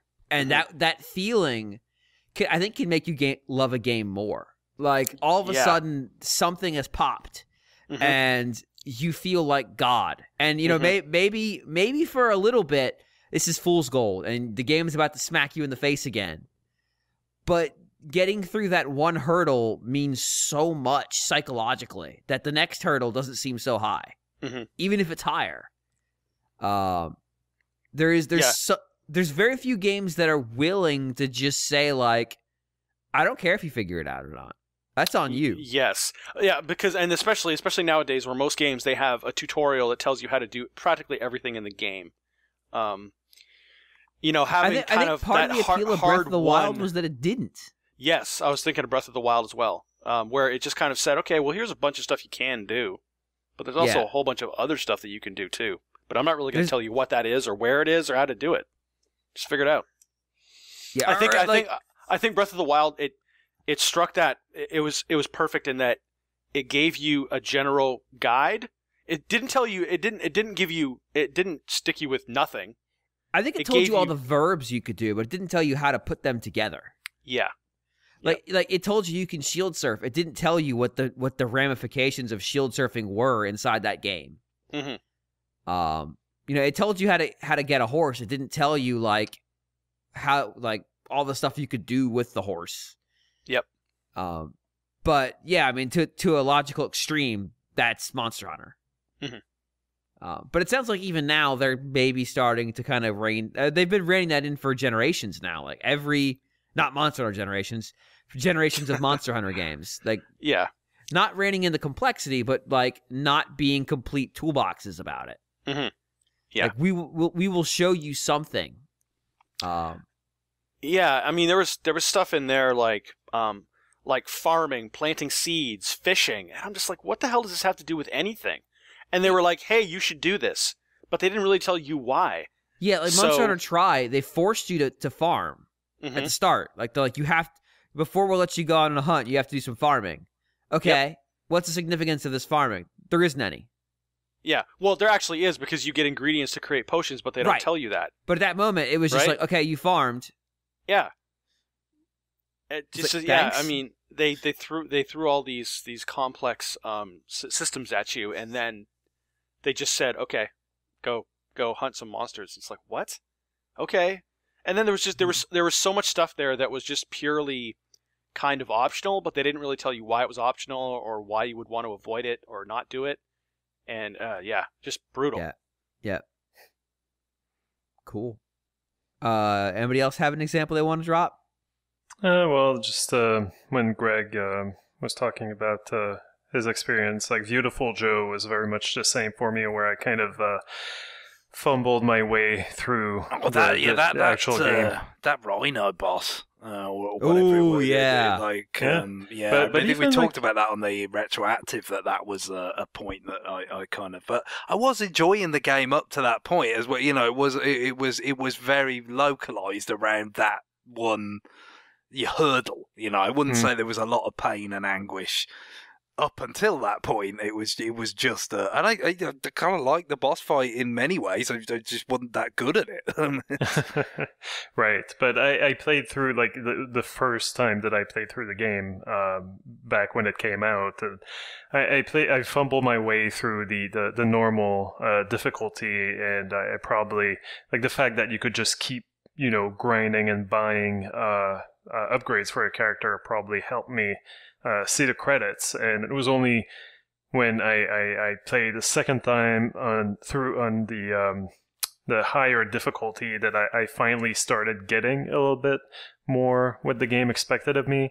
And it's just like once I realized like, oh yeah, okay, I could go from enemy to enemy and punch them like individually, but if you punch them into each other, if you find a way to just send them flying into each other, then like your points are just like exponential, and that's how you get like 999 beautifuls in a level, and that's how you get like the big upgrades, and that's how you get the rainbow V's at the end. And anyway, like it was the first time through was not maybe painful, but it was also kind of like, oh, like all that for that, this hyped game for the GameCube is really just okay. But then, yeah, like I just like Greg and Sin and Punishment, like I went from having a pretty good time to really, really loving the game.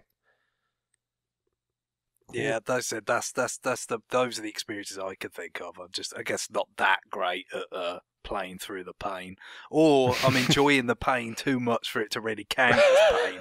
If you talk about because you could say, oh, Super Ghouls are ghosts, but it's like, no, I enjoyed that all the first time, all the time.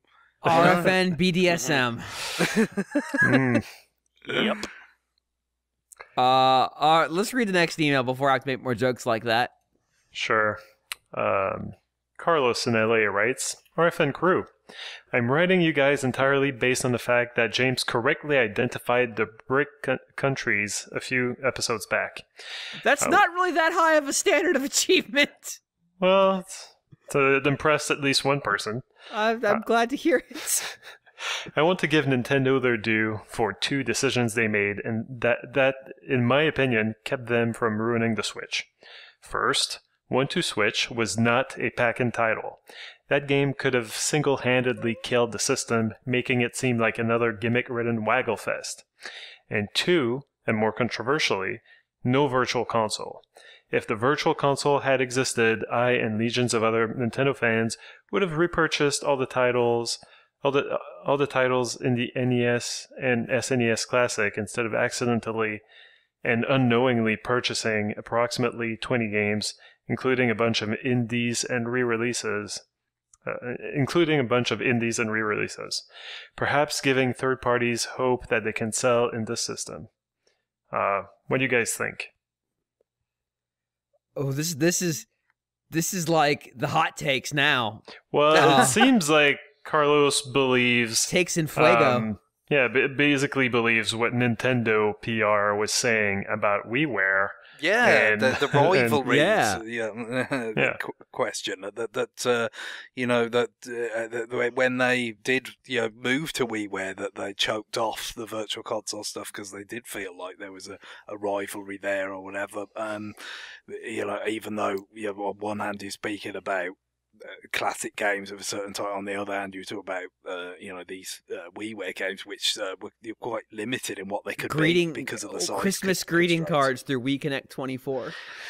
So it's kind of an interesting kind of comparison that they were drawing there, but they felt that way. So, clearly there is a line of thought that kind of goes to that place. I guess just take it in order, though. We've got 1-2 Switch first, so... Yeah, right. Let's... Just anecdotally, I gotta say that the Karen's nieces and nephew playing 1-2 Switch in my apartment when I got it from the library and they were visiting probably sold them the Switch. And they ended up getting 1-2 Switch, with but they also got like 7 games at the same time. So, but the game that the game that they gravitated around, the one that was easy to pick up and play, was 1-2 Switch. I get his point though that the Wii was more than Wii Sports, but Wii Sports became sort of this stand-in for what the Wii was, and it maybe had. It certainly sold a lot of Wiis, but that it may have the unintentional side effect of having choked off a lot of other types of games, not to their complete exclusion, but may have created a fool's gold situation where developers, instead of pursuing making good, foundationally solid games, said, let's try to be Wii Sports. And success that came with those games may have inadvertently poisoned the well. I think there's a certain amount of causality there that you may be ascribing. It's not fair, because publishers would hopefully be smart enough to have recognized that there was a gold rush going on, and that the only way to really make money in a gold rush is to be selling pickaxes. So the problem that 1-2 Switch would have had on Switch, to me, is that the Switch would have been like $140 or $340. Now, granted, you could say it's selling out, whatever, but I feel like that's the point where it would have probably been a problem, because people were buying Switch, at least at first, to play Zelda. And I think once Zelda established that, helped establish Switch's position, other games like 1-2 Switch become out there. I mean, I think this is the same reason we talked about last week why Labo wasn't shown until year 2, or effectively year 2. We're not quite there yet. Yeah, I'm sure. Because it will be year 2 by the time it comes out. Right, but they wanted Switch to be established by they wanted Switch to be established as you can play console quality games on the go or on your TV on the same device, with the simple action of letting gravity either defeat your holding it or defeating gravity by lifting it slightly. And anything that was like a pack-in that only emphasized motion controls probably takes away the elegance of that message. Yeah, like I said, I kind of alluded to this last week. I kind of felt like 1-2 Switch trod on that a little bit, when they were revealing, did the January event a little bit, but obviously it wasn't anything near a fatal blow or anything like that, given how well it's done. Although, again, 1-2 Switch itself is relatively sort of modest compared to some of the big sales of other games, on Switch. But would it have ruined it? No, I don't think it would have ruined it, but I don't think it would have been positive either. I think it depends exactly how they would have packaged it and priced it and all that, but I think if anything, it probably would have been a bit of a drag to pack it in with it. Which isn't to say, that it's added nothing to the appeal of the system, because, as we've heard from Guillaume, and I'm sure there's plenty of other examples out there, I'm sure it's helped in certain areas and all, but that it probably was better off being part of a portfolio rather than, something that, like you said about Wii Sports, becomes synonymous with the system. And it's not just like, okay, as you said, you've got the multiple dimensions to it in terms of, on the one hand, you've got, how does it affect people's perception of the system, in terms of consumers, and how they, do they go out and buy it, or what do they buy for it? But then there's also the developer and publisher side of it, where it's like, what do we make or try to sell for this thing? And I think, on all those counts, it was better off not being a pack-in, but it wouldn't have, I really don't think it would have killed it or anything. I think the appeal's still there. I think they made the right choice at the same time. It might as well have been a pack-in in the sense that it was one of the very, very, very few titles that were available at launch. Yeah, it was 5, so it was, right? And 5, yeah. But that's not a whole lot. Yeah, so by that logic, Zelda was a pack-in because Zelda outsold the system. But it was one of the games that represented the types of experiences that the Switch was going to have, or whatever you want to call it. And also, like I said, that also kind of puts into perspective in terms of the whatever sales it has. It had a real shop window there. Bomberman did fairly well. Relatively for being one of those titles. So again, I do feel like it wasn't a huge success, but at the same time, I don't think it could have tanked the whole thing if they'd put it more center stage. I think it's kind of interesting that Zelda hasn't had that. To some degree, for a while, Zelda was synonymous with Switch, but it's not now. Yeah, it got superseded. Starting with Mario Kart 8, really, but for a stretch there, we were making jokes about it. Zelda outsold the Switch. Yep. Yeah, because people could get that. Insane. But like now we're in a place where Zelda's on NASA ran. It won a billion Game of the Year awards, but it's when people talk about the Switch, they're talking about Mario. They're talking about, we're talking about Xenoblade. People aren't talking about Xenoblade. I know a lot of people are talking about Xenoblade too. They're talking about Labo. Like, they're talking about other stuff besides Zelda. So even though that game effectively became a pack-in for a $350 console at launch, that just happened to not be packed in the same box and required you do an extra transaction, it didn't dominate the mentality of the system because Nintendo had other things. Even though it was the game for the system at launch, it was still very clearly just a game for the system rather than, like you said, I think Wii Sports probably was more synonymous, and it's like that was the whole thing for some people. That's how they saw it, was the machine to play that game. I think games like it, so. I think avoiding the label of that's the Zelda machine. That's the machine I bought so I could play Zelda, and said this is the machine I bought to play Nintendo games. I think that was a very clever element of schedule crafting when they put the release schedule together. They made sure there was something to distract you from that game or remind you of what they're capable of, even if it was a re-release. Mario Kart 10, as it should be called, is a really good game. Deluxe. Mario Kart 10 Deluxe is a really good game. It sold well on Wii U. Like, there's the infamous Polygon article about how it won't sell a million units, and it only sold like 3 or 4 million. But like that pie chart without any context whatsoever. Oh yeah, the pie chart that doesn't represent percentage of a whole. Yeah. That like everyone involved, that article should have been fired immediately. But the reality of the situation is that it never lived up to its potential, and you can prove that because it's still fucking selling like hotcakes in Japan. Mario Kart 8 was like the fourth best-selling game last month. It's doing very well, and it relatively did well. Well, relatively, I think did even better here because like we sucker for any kind of driving a racing game.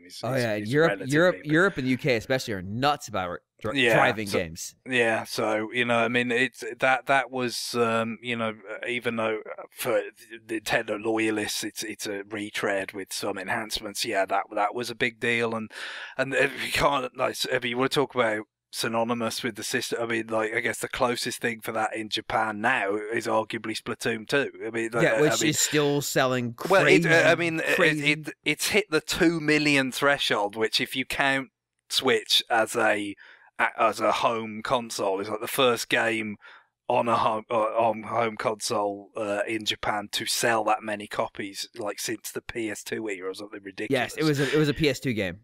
Yeah, so I mean, obviously, look, that's kind of a definition kind of quirk, because the fact of the matter is, Splatoon 2 and the Switch would not be selling as well as they are in Japan if they weren't portable. Right, but Splatoon 2 is not super portable because you have to have internet. True, and it is an impressive component of it, but at the same time, like as we know, in Japan, non-portable gaming has been really kind of atrophying for many years now, and that's why that's true. But it's and obviously Switch, does bring that component in. So it's kind of a cheat to say that it's done something that it hasn't been done in that long, because plenty of DS games sold that many copies, but and even some 3DS games. But it shows you the power that the portability has in Japan, and the fact that Splatoon 2 has risen above Mario, Zelda, Mario Kart. I mean, that's really, really impressive. But, so I mean, I think the point is that what you ended up with was the strength of a portfolio that has managed to keep things rolling. Whereas if you'd identified it too strongly with any game, it might have been harder to do that. But yeah, especially 1-2 Switch would not be the horse to bet it all on. I don't think from what we've seen of how it has actually performed in the market. Yeah. So that brings us to the second bit. Yeah, I was waiting for somebody else to jump in. But I guess we're ready. So now, so like I said, Nintendo have had this line of thought before, to some extent, that there's a rivalry between these, and I think there's some legitimacy to that in terms of, I mean, you look at how well versus Super Mario Brothers. I mean, that you will see that a lot in the download charts. So they've sold 1 million hamster games on Switch, which is an impressive number, no doubt. There's 51 of the damn things already, which is insane to think about, because they've been releasing them about one a week. They've been very, very consistent. Yeah, but still, like we talked about earlier in the show. There's so much coming out on Switch right now. Yeah, there is. But I guess the point I was going to make was, you look at how well versus Super Mario Brothers has done, even though that is a game. I mean, it's a distinct sort of version that we haven't had access to before digitally. So there is that, but the differences are modest with the Super Mario Brothers that we've all played many times, presumably, and yet still it performs very well. Right, and it did so like in the middle of 40 indie games being released at the same time as it was. I can see that happening, being distracted by the virtual console and not buying the indie games, and this, on the eShop, especially when you've got like the known quantity Nintendo games that you've played before versus something you've never, that doesn't get advertised on TV ever, right? I think that there's some merit to the idea that the absence of the virtual console probably helps indies sell so far. And I mean, the point is, yes, today there are these sort of regular deluges of games on Switch, but obviously that was not true early on, I mean, pretty early on though, we started seeing some important and some good indie games coming to Switch. I mean, sure, no, I think there were prestige, kind of titles, and lined up very early on.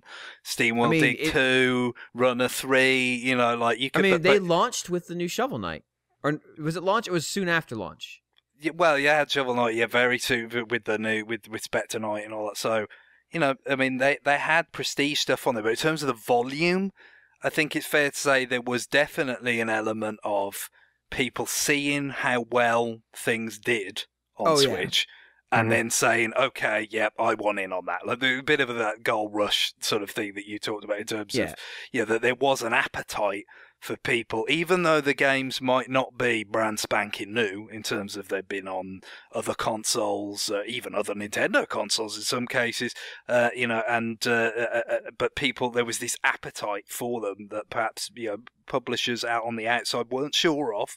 And the fact that people did buy those and all that led to, many more coming in, later on, the question it would be, if you had a robust retro game, the Neo Geo stuff is taken, that was there, but it's not the same as Guillaume, I think, made the critical point about the kind of known quantity of Nintendo games, Neo Geo games to the Switch user base, and not that kind of dependable, sort of bedrock of our gaming kind of lives in most cases.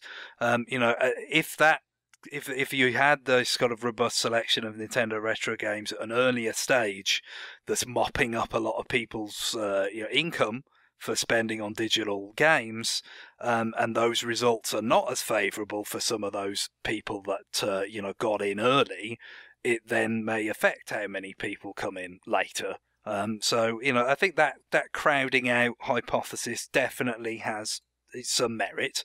I guess the question is, in terms of like how that, to use Carlos's word, ruins the Switch. I mean, I guess it would certainly affect the diversity of software available if there weren't as many indies. I guess what's interesting is, how does that feed back into the actual sales of the system itself? Because I'm sure at a certain point, even though you might say any one given indie game, as we've said, a lot of people aren't necessarily going to know about or whatever, it's not household names, but just the accumulation of like, oh, this is coming to Switch now, that's coming to Switch now, that's coming to Switch now, it creates a confidence for people of like, there will be things that I'll enjoy on this. Yes, and I think then they are more sanguine about pulling the trigger and paying what is still a pretty significant price tag to get it. So here's the other thing that there's three factors that come into play from what you just said. One, it's not just the indie studios doing this. So you have we have Doom, we have Wolfenstein 2, we have Skyrim was shown at the beginning, but because they had faith. But we've seen others. Somebody just dumped a bunch of them. We had LA Noire, and we have studios that are essentially being on the vanguard of making Switch versions. You have Panic Button, you have Virtuos, who are, I made the comment about the pickaxe salesman making the money. They're the ones who are coming in and getting really good at porting games to Switch. We have an industry being built who are people who can make those games run. But we also have had, we had GDC surveys come out recently from the last GDC, where the percentage of people who are saying my next game is definitely coming to Switch or I'm interested in it spiked way up from last year because of these news stories of, wow, Switch versions outsold everything by 7,000% or whatever. No, I mean, the Super Meat Boy thing I thought was pretty telling in the sense that a game that came out in 2010. It was originally supposed to be a big WiiWare game before it outgrew, what you could do on that service. Could come on Switch when it isn't just like a shop window like it was at launch. When there's all these other games coming out that are newer and all this kind of stuff, and debut as strongly on Switch today as it did when the game was genuinely new in 2010. Right. That says something about just the sheer appetite to play things, whether you've played them before or not, on this device, because people really like playing with the device in general. And I would say the challenge, if you were to have, WiiWare right now. Is that not even just that like that would take people's money. It's that there would be so much to talk. Virtual Console. It's that there would be so much to talk about that when we have our weekly you couldn't do weekly releases anymore. You have to go back to like I want to say that Europe at one point was doing their Virtual Console and WiiWare on different days or something like that. Somebody was doing that because that way they let them kind of stand out separate from one another. God, maybe that was something we talked about. I feel like somebody did that. I feel like there's some sort of kernel of substance in what you said. Yeah, but it's all getting too long ago. but the thing is that one of the greatest thing that's happened on Switch. What was the? I'm gonna posit this to John because John's been quiet for a little bit. Hey, John. When yes, people James. talk about releasing games on Nintendo platforms, like third-party games, what was the rub? What was the reason offered why you wouldn't do it? Why you wouldn't do it is because usually Nintendo games would cannibalize the sales. Yeah, that's it. Which is which is basically a sort of step. Carlos's argument is essentially one iteration of that argument. Right. Mm-hmm. So Nintendo is basically saying we are going to explicitly not do that by simply not making it possible. Yeah. Like we're going to continue to release our big games, but we're not going to play in the same price space as these other games that we're going to let succeed on their own merits. Some of those ports, like Skyrim, were Nintendo published. Mm-hmm. So to some degree they're not really cannibalizing the sales from anybody else on that one. It's their own game. But by not playing in that space, by not putting, $5, $10, $12 games on the market space, people who are looking for a $5, $10, $12 game are met with not Nintendo. Now, I think that's also worked out well for everybody. Yeah, I look at something like WiiWare, and certainly I think that the quality of indie games on Switch right now is better overall than WiiWare was as a whole. Oh, God, well, there were so many obstacles to making a good WiiWare game, and we just mentioned Super Meat Boy, which couldn't fit in 40 megs. But the point remains. It's like the quality of on average is sure. Yeah, but absolutely. I mean, there were times when I would take a look at the WiiWare games, and I would take a look at the VC games that came out that week, and if I wanted to spend $10, let's just say, I would probably go with the VC game. You spend on Nidus football, dog football. Exactly.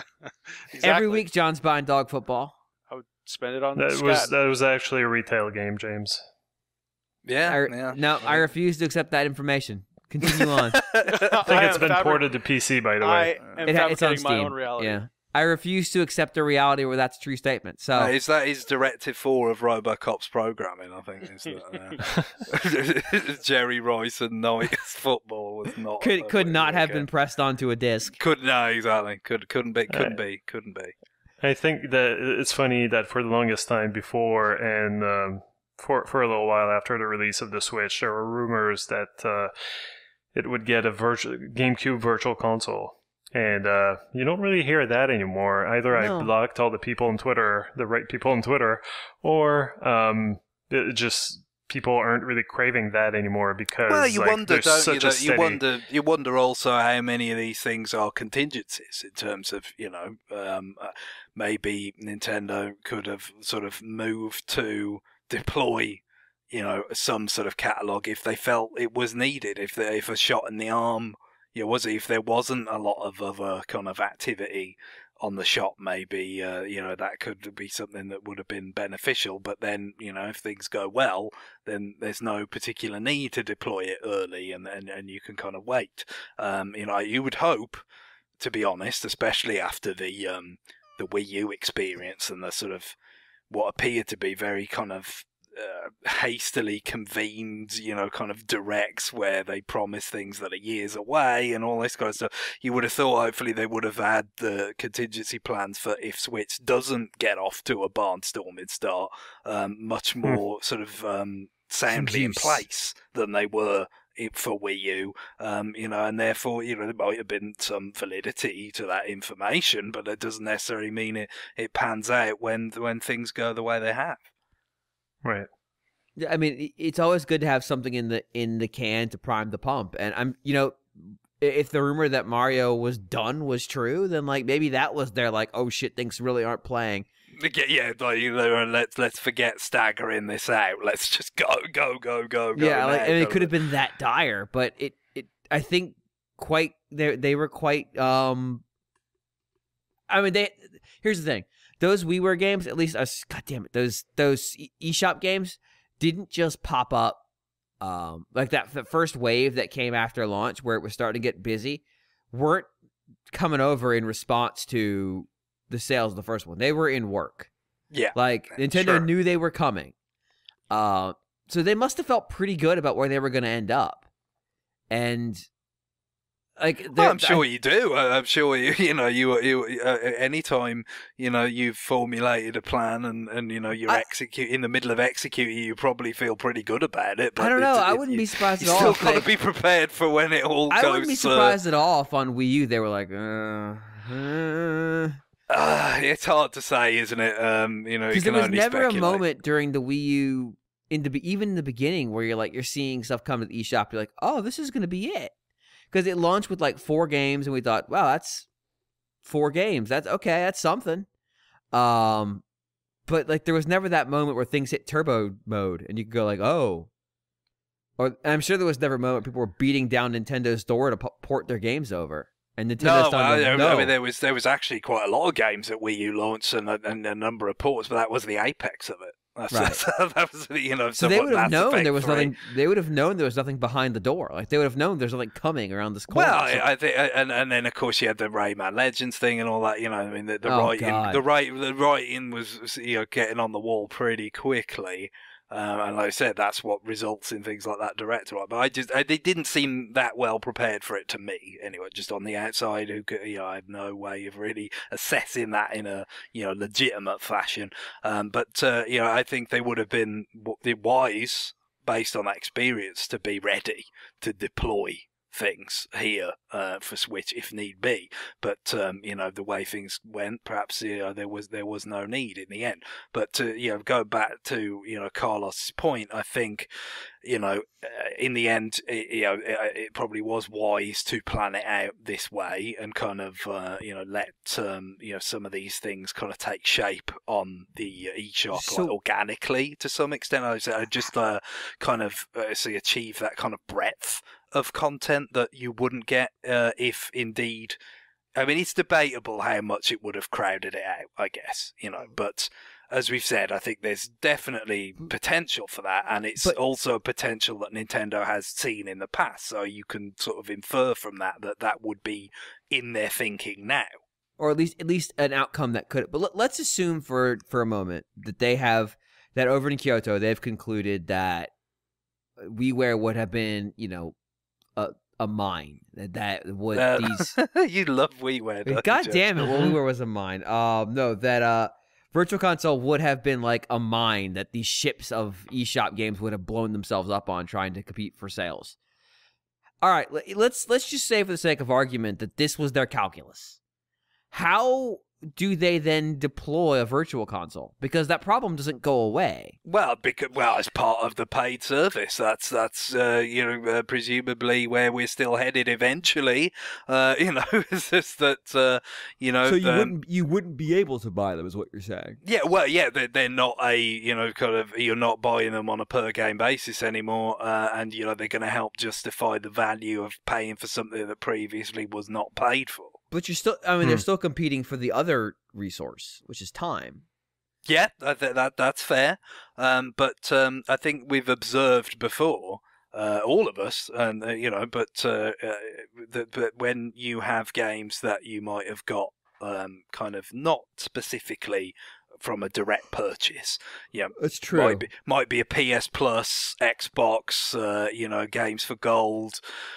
Club Nintendo rewards back in the day, whatever it might be, that generally does tend to be something that falls more by the wayside at that point, doesn't it? Conversely, though, a lot of the games that do that are also not that great.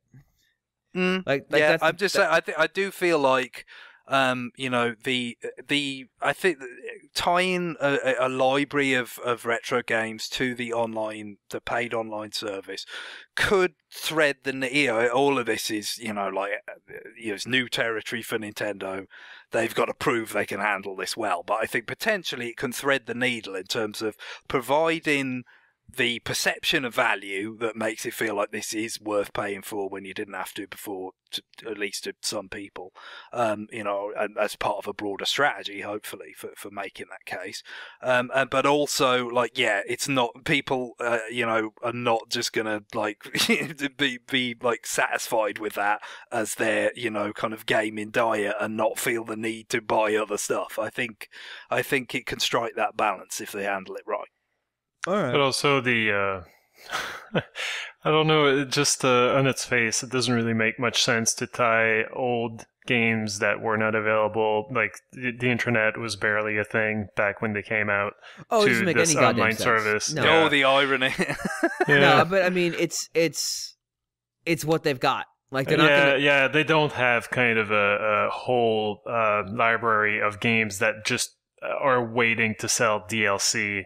And or have online multiplayer baked in, and that you could kind of distribute to people who subscribe to the online service, and then at the very least, like, you get them using the online service and also buying some of the DLC for the game that they got for free. But Nintendo has nothing there. Like, I mean, what they've got, what they do have, relative to other, platform holders is, that really incredible kind of history, that treasure trove of legacy content. That is a relatively unique strength of theirs. And so I think, it'd be silly not to leverage it in some fashion. I think sense. That's the other component of this, is that they may already have been looking at that as something that they were. I mean, again, you could have kind of deconstructed it a bit and said, well, GameCube games are going to be separate, per game purchases, and Super Nintendo and NES games are going to be part of the subscription. So, and that may still be a dichotomy that we get, but. That probably did factor into the thinking as well. So, I mean, again, I'm not going to say that if they'd had a certain amount of retro games, available early on, that it would have ruined the system, but I guess I can see potential where it could have been detrimental to the overall kind of breadth of games that you can get for it. Or at the very minimum, it would have been detrimental to the success of the games that were coming, and potentially long-term, the viability of the platform for people not named Nintendo. Yeah, I mean, exactly. It would have filled a gap that is now being filled by indie games. So and just I think also, in terms of the success of it in the marketplace, it's far beyond my skill to guess, what difference or not it would have made. But I think in terms of general perceptions, I think it helps the system to have the perception of hosting a breadth of games, and games that are available on other platforms, but you can play it here in a more versatile fashion. I think that adds to the overall appeal of the device more than retro games. I'll say that to 2 points on that. I think the big the big eShop games, the one that Nintendo themselves goes out and talks about, I think those probably would have been largely unaffected. Like, Celeste is going to do well because Celeste is reviewing in like the most glowing of terms. It is, Neil likes it just a little bit. He's not the only person who gave it a 10. No, not at all. No, but he was very taken with it. I think those smaller ones, the ones that maybe don't necessarily like Golf Story is probably a pretty good example. Golf Story may have been kind of a curiosity that not having to compete with the eShop helped make very, very successful. Like the having a Mario Golf GBA game on the Virtual Console might have been a problem. And there's a lot of games on the eShop in this go around that are clearly inspired. We'll use that word very, very strongly by games that may have found their way in on the Virtual Console. So for sure. Shovel Knight would have been fine. Shovel Knight was great on Wii U. Shovel Knight sold great everywhere. Shovel Knight would have been fine, but maybe Blaster Master Zero might not have done so well, or that friggin' what was the game that has what's his name from Mighty Number 9 in it? Mighty Gun Vault. Mighty Gun Vault Burst. Yeah, people might have saw that and go "Ah!" and run away. Well, of course, we're still waiting for the Advance Wars style game. I mean, there was one already. That was the what was that game called? Tiny Metal. Tiny Metal. There's like a couple of games with very similar names like that. Tiny Metal. Tiny Metal is the one in question. Tiny Build is Tiny Build is a company, and then there's something Metal as well. But yeah, Tiny Metal I think was the one that's come out already. And then there's another Wargroove is the other one. Wargroove, yeah. But those games can stand out a little bit more. Or like Mom Hid My Game, which has still been called Hid My Game by Mom. It should have been called that. That's a better name. Like that game doesn't get the attention otherwise. So I think that's probably where it makes a bigger difference, and that's the ones you want to attract. And the other thing is the Switch has taken the Vita's home as like, well, at least it's got all these indie games, except it's not at least it's got all these indie games. It's the Vita plus an ecosystem that actually is its own. Mm-hmm. Plus support from the company that put it on the market. That's kind of what I was trying to say. But there's a prestige to that nothing's ever had before. Like this is your indie game mobile device and also a fully supported major developer. And this is pretty much what Sony couldn't execute on with the Vita for a variety of reasons.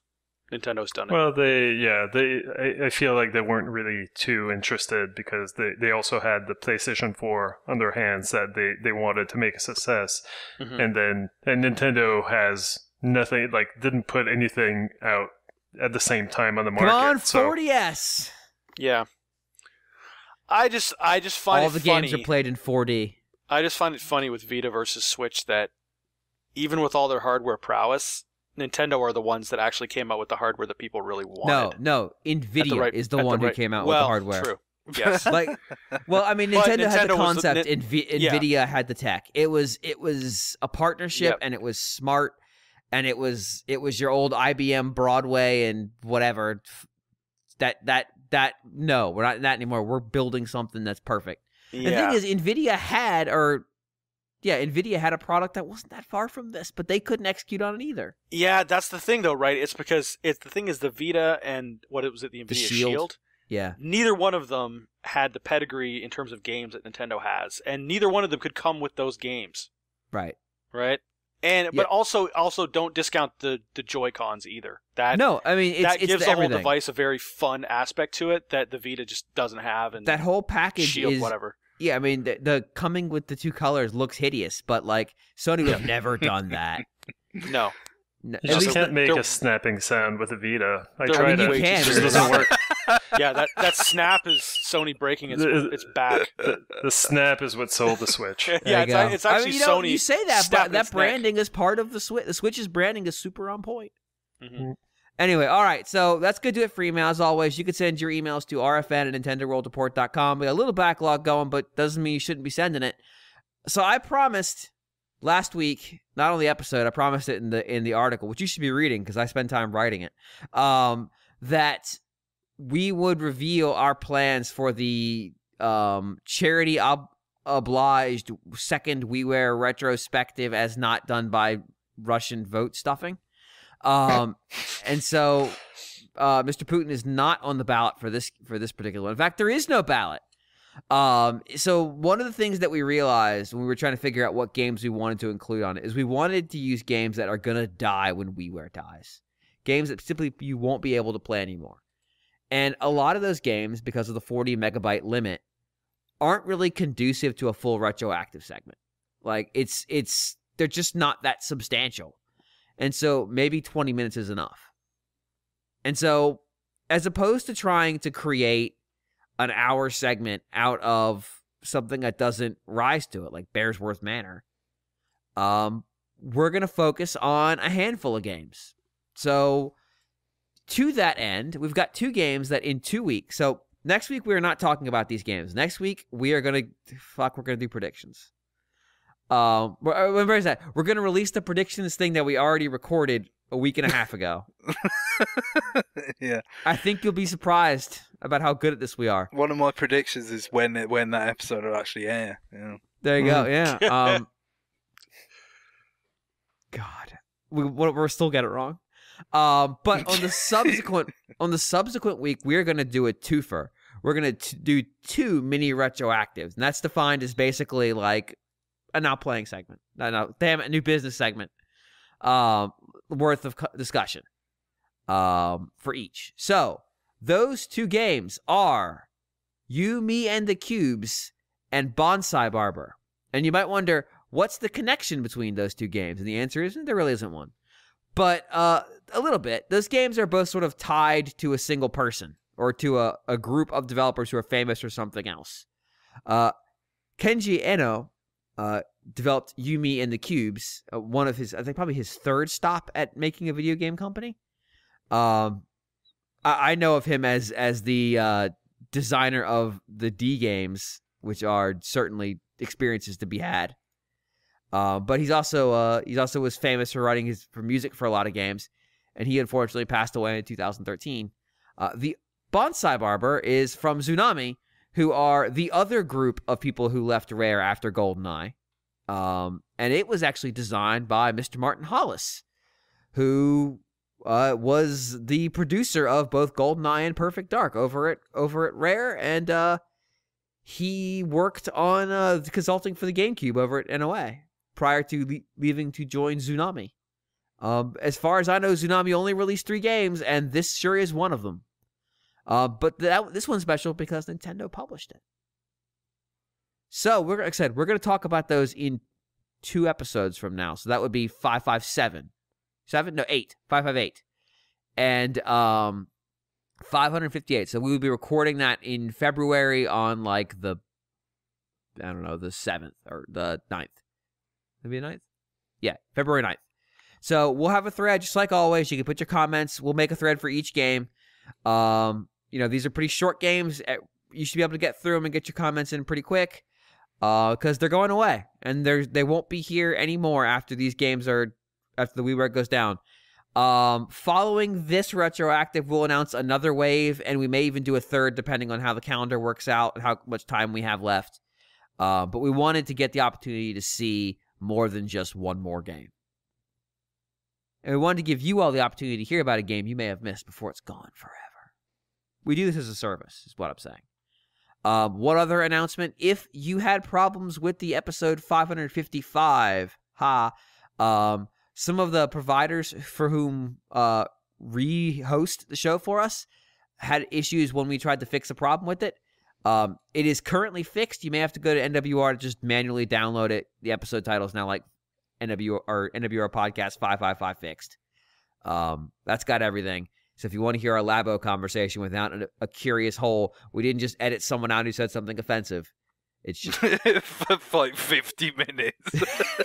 They really went on a roll. I mean, it stretches credibility a bit, but not entirely. No, not really. Not on this show. Yeah, you can go get that down. And but you can also listen to this episode, which you already have, because this is the end. And Greg, what are we going to end with this week? Music. We've got a request from Voodoo, long-time listener to the show. You might remember, for anybody else who's a long-time listener of the show might remember, Voodoo was a chap who gifted, remember when that was a thing, gifted Muscle March to Johnny and Jon and James. He couldn't gift it to me because I had a Japanese Wii and a European one, but not a North American one. Give the gift of protein. This holiday season. It was really so. Yeah, he Muscle March. I wouldn't like to bet on its chances of getting in our farewell. We've kind of already done a retroactive. Yeah, exactly. We go back to that episode in like 2010 or whatever it was. But Voodoo has re-emerged to offer a request from a game that is of a similar vintage to Muscle March, but one that I actually have played and rather like, being Henry Hatsworth in the Puzzling Adventure for DS. DS. He has requested the song Banson's Aria from that, which is a song for the boss in that game, Lance Banson, I believe it is, who sings at you in what can only be described as a sort of word salad of Italian musical terms. Beautiful. Yes. Really fun soundtrack, Henry Hansworth. We might need to do another DS retroactive. It's been a while. Yeah, I have not played this game in a very, very long time. I never played Hatsworth. It's coming up on being 9 years old, in a couple of months. So it's been a while now, but terrific soundtrack, absolutely first-rate stuff. When it's my executive decision, I should just make y'all play Infinite Space. And that's how RFN died. I'm surprised you never played Hatsworth, because it's definitely got some Mega Man X in it. Yeah, I just missed it. Yeah, well, maybe one day. Maybe right now. Bye, everybody. Bye. Bye. Bye-bye.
Stracci calando